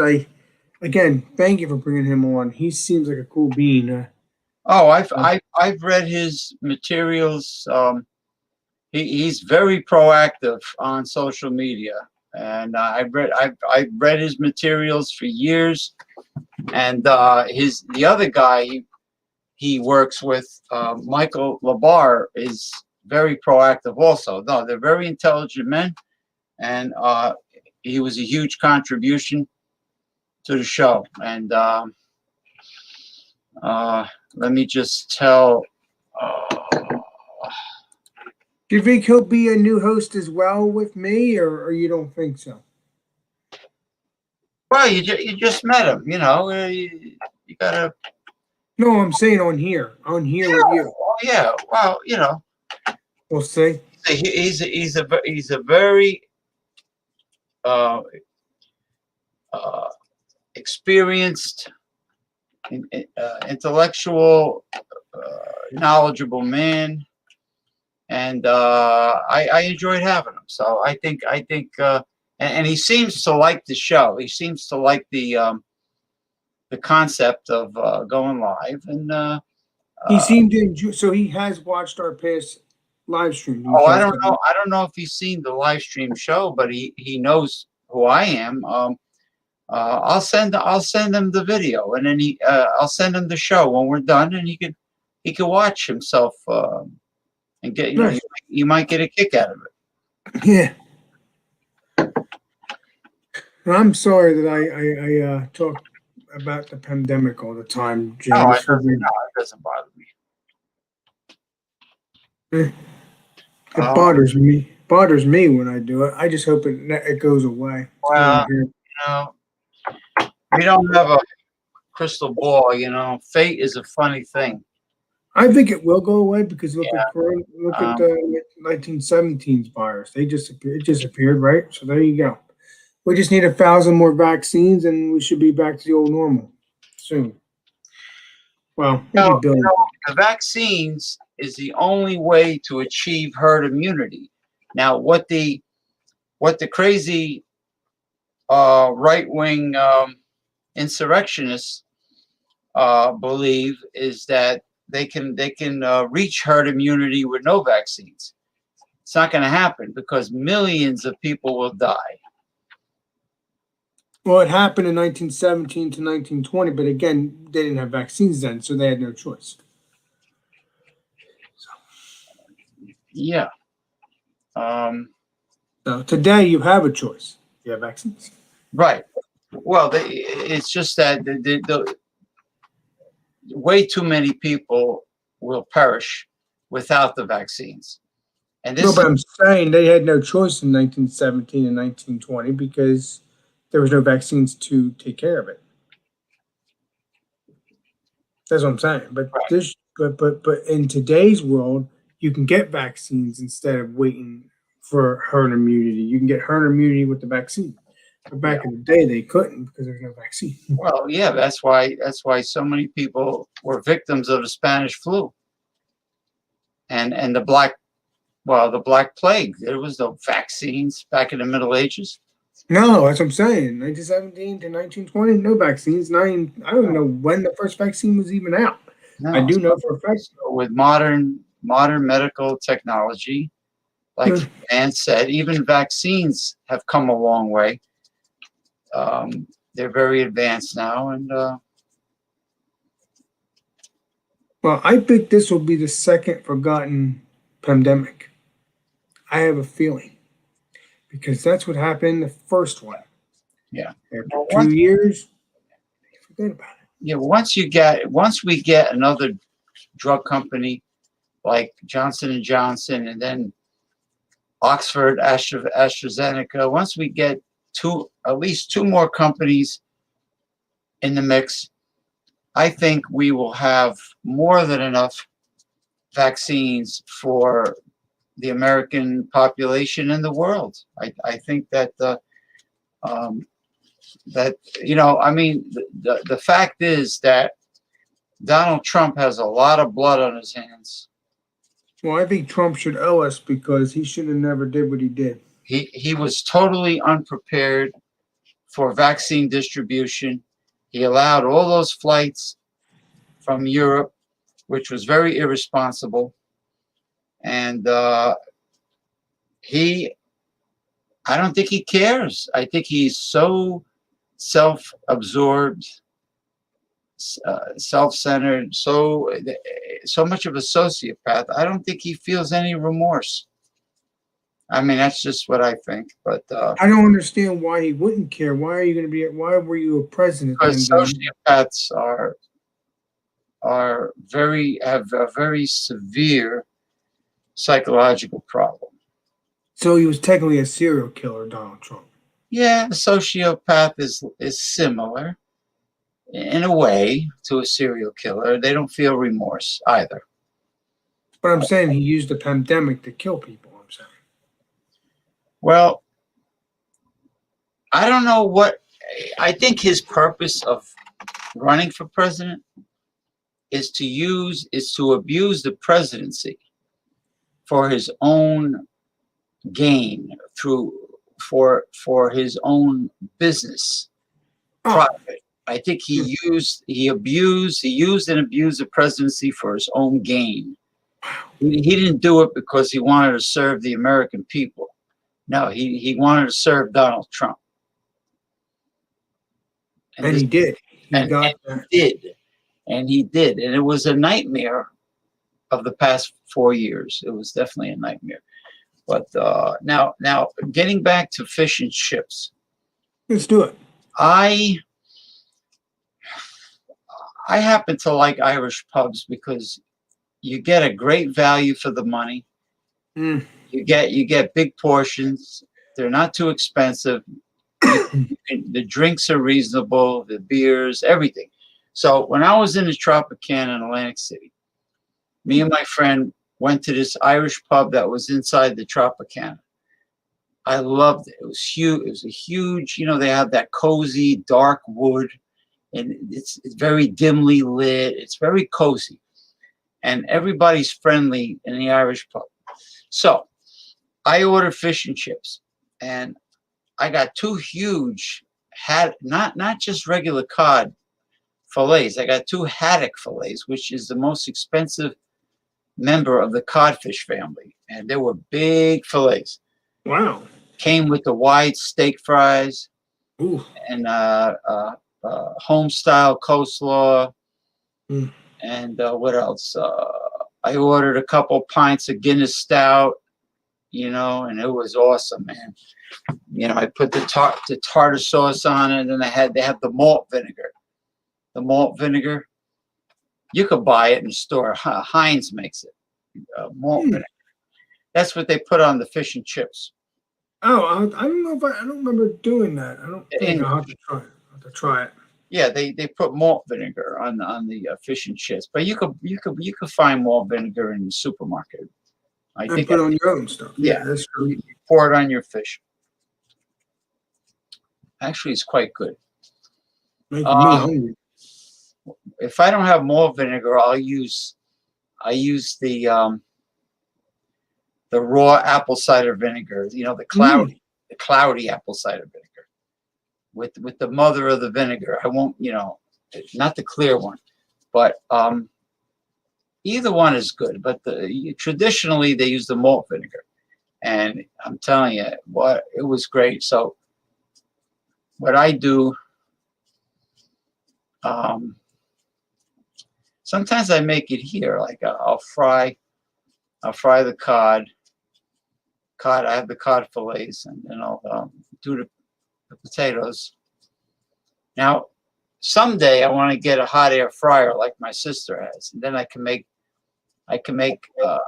French fries with no oil, Better that way. no grease. I'm telling you, you would love that appliance. Yeah, but I love air fryers. I've been using them for a little bit now. If you use an air fryer, you'll just love that thing. You can make, it cooks fast. You can make so many different meals in there with no grease. More healthier that way. Oh, it's healthy. It tastes great. Yeah. Oh, yeah. You can put Cornish hens in there, you know, whatever you want. You can make spam, which I like. You can do your spam. You can do your pork roll. Like instead of frying it, you know, in a pan, you can put it in. You can put it in the air fryer if it could fit a plate. Like if you could put a ceramic plate, because I wouldn't put anything plastic in it. Hell no, cause of fire. Yeah. If you could fit a ceramic dish, you could probably put a couple slices of toast, the pork roll, or the spam. Of course, you could put strips of bacon. You can probably do the whole thing on the dish. You can't put eggs because eggs have to be timed perfectly. And they would be running everywhere anyway. Well, they'll explode.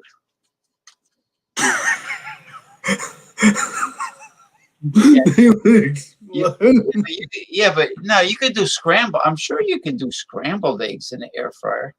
I hope. I don't know. You never tried it. You obviously tried it before with regular eggs and they explode. So I wonder if you'll do it with scrambled eggs. I gotta ask my sister if she ever did scrambled eggs in the air fryer. Yeah. No, it looks like these other people not coming on. That's a shame. Yeah, Chef Salvatore. All of them, really. I sent the link out. I don't know why they never come on. If I had you go on Facebook, he would come on. I don't get it. Maybe because it's not that many people. I don't know. I haven't the foggiest idea. They're like the weather. You know, they're like the weather. They just, you know, they come on. They get the urge to go live, and these jabronis see it. They see it. Yeah, because it tells you that they saw it. And, you know. So yeah. But yeah, I don't know. I just I'm happy that I go to work and stuff like that now. You know what I mean, James? I'm very happy. Oh, that you're working? Yes. Well, keeps you busy. Sure does. Keeps me busy, all right. But yeah, Michael Komarov is here. I see Michael Komarov. What? Oh, he's on here? Oh. No, he's on he's online. He's on he won't come on here though. That's a shame. Yeah, let me see if I can No, he's on Messenger. He's got two capital letters, TK. TK, and Lawless is capital L. Yeah, I know he's on Messenger, but I don't have him on there. Yeah. So Yeah, I don't know. So anyway. where is he? I don't see him on here. Oh, so I just go. Just go capital T, capital K, space, and then capital L, Lawless. And the rest are just they're lowercase. So, Yeah, they're lowercase. So KT is capital. L is TK. oh no, TK is capital, and then the L is capital, and then the rest Yeah. is okay. Yeah, and it might come up. Oh, late. But yeah, I just I talk gibberish sometimes, James. I just want to get this COVID thing over with. That's all. No, but I'll add. I'll show you his Facebook profile. I'll add you or recommend. I'll recommend him to your Facebook profile. Awesome. Yeah, I'll do that. But anyway, so yeah, so that's about it. Anything new with you aside from the fish and chip show? No, nothing new. Got my hair cut yesterday. I'm happy about that. And Yeah. I go to Supercuts. I hope to go there again in a couple weeks, and that's that. That's that. I like going there, you know. Well, I like the machines they use now. They don't even they hardly make a sound. They're like, zzz, zzz, zzz. They're so powerful, and they don't make any noise. They don't shave your face anymore though, because they're so afraid of it.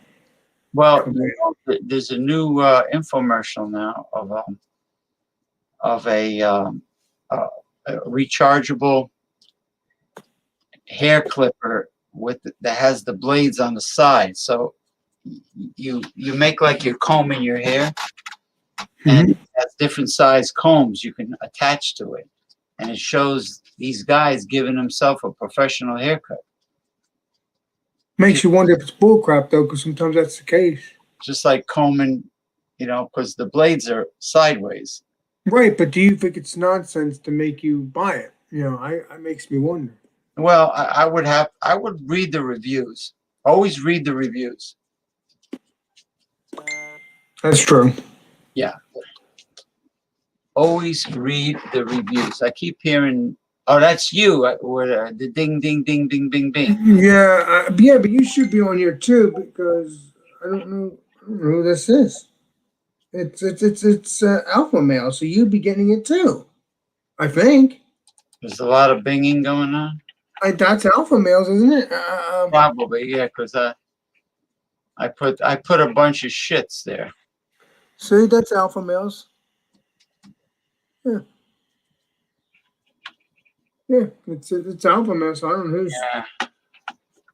Oh, Gabriel asked me what I mean by all this shit. Oh, well, I don't know about if you want to say that, but it's up to you on that one. I'm posting the shits. Yeah, I've seen that. Because some people did not bother to join the show once again. Well,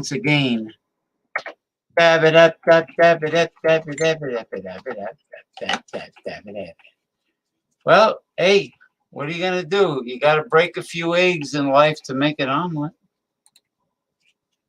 True that. You got to break. How's the rods? We haven't done them for at least 2 weeks.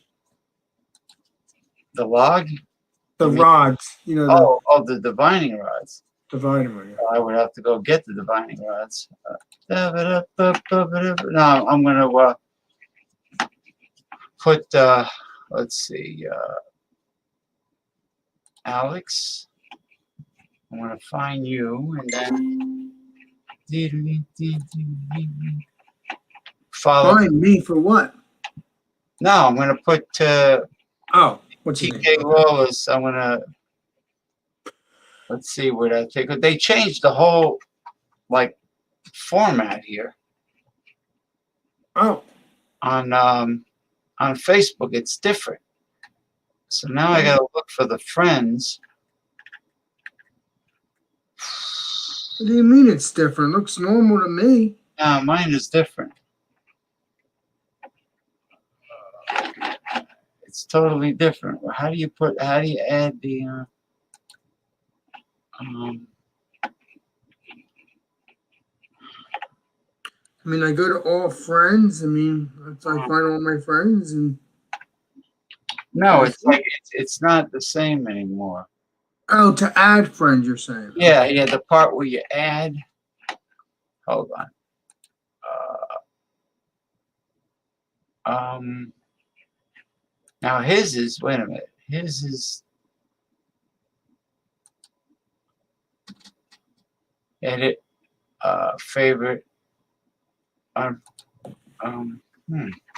What I'm saying, do you think it's dangerous if I follow him? Because he says he has trolls. I don't want to have any trolls. don't worry about that. Everybody is subject to getting trolls. Oh. Yeah, that's nothing. Let's see. Huh. I can't. No, I can't find the. Well, that's weird. Well, I guess if I go to all your, let me see here. Woo. Oh, this problem. Go to.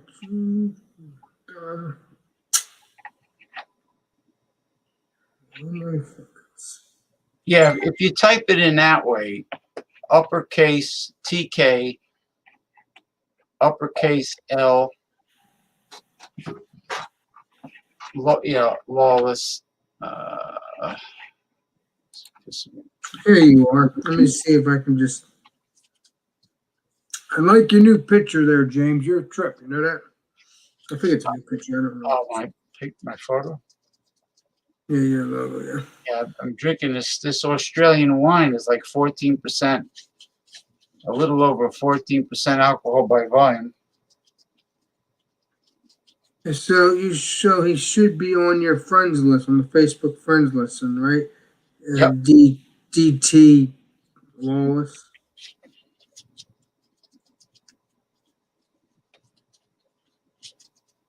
TK.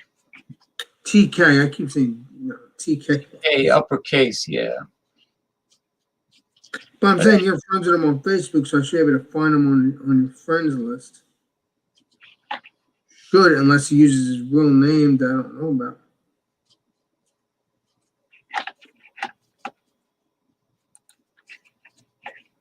Ooh. Well, it's hard to believe that very shortly it will be February 1st. Yeah, I know. It's freaking crazy, isn't it?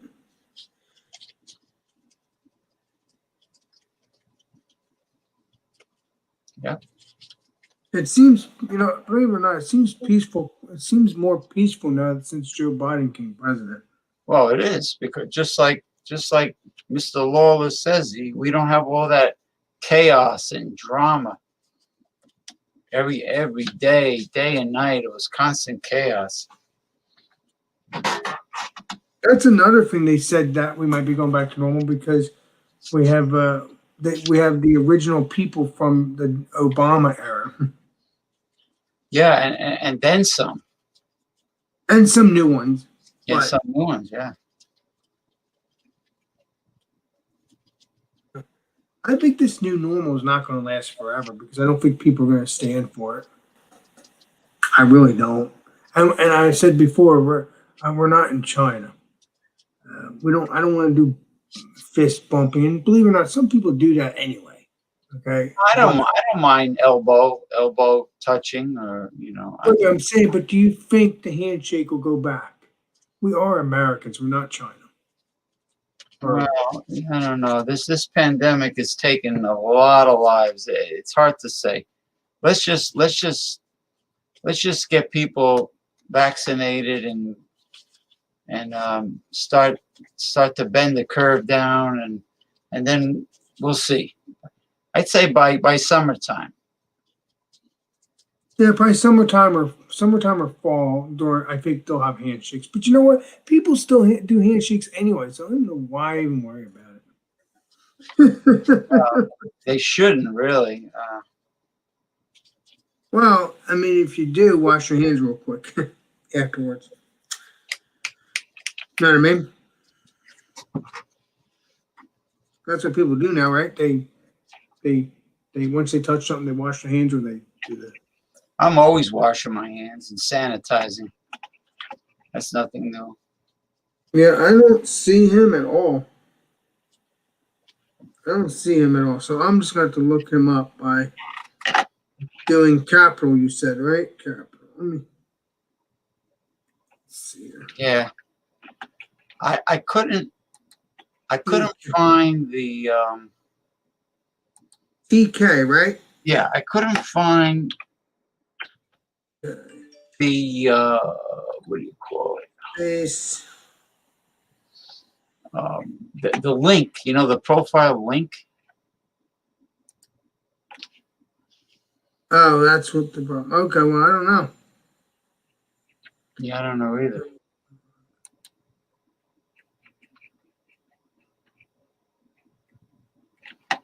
Shit. I mean, I found them on here. I don't know how to. Lawless. L, and then the rest will be A.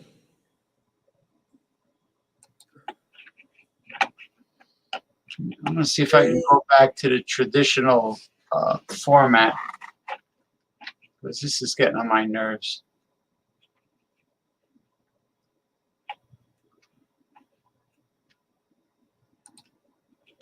What's after the W? It's L-A. What's after the W? Lawless?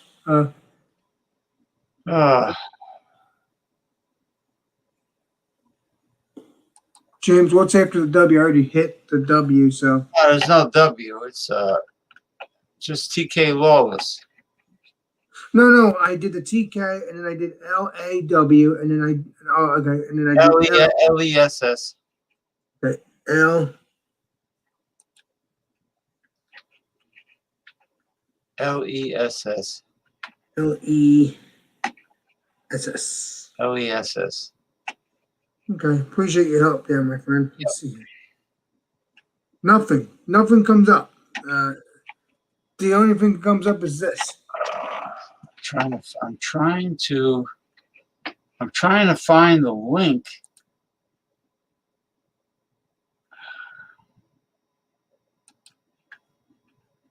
I'm trying to find the link to his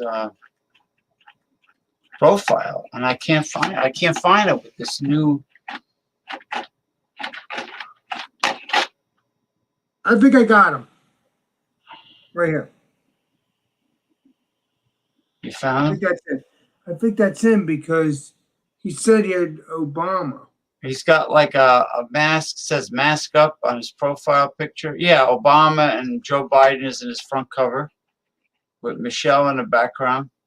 Yes. Oh, you found it? Yeah, because it says, I see your face as a mutual friend. So I know it's him because your face is right there. That little circle there, that's you. Yeah. So, bam, there you go. Solve that problem.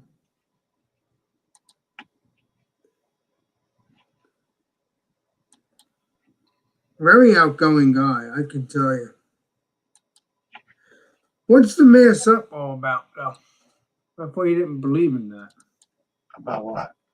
The mass up thing. No, he believes in masking up. Oh, yeah.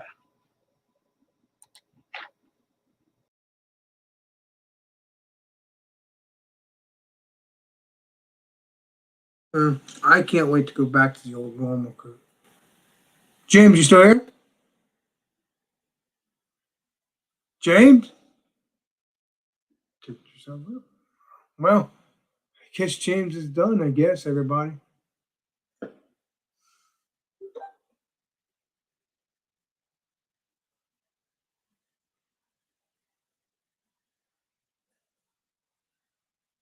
James, you kicked yourself out.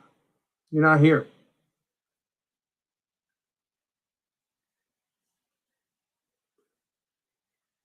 I don't know what happened to James. Come back in.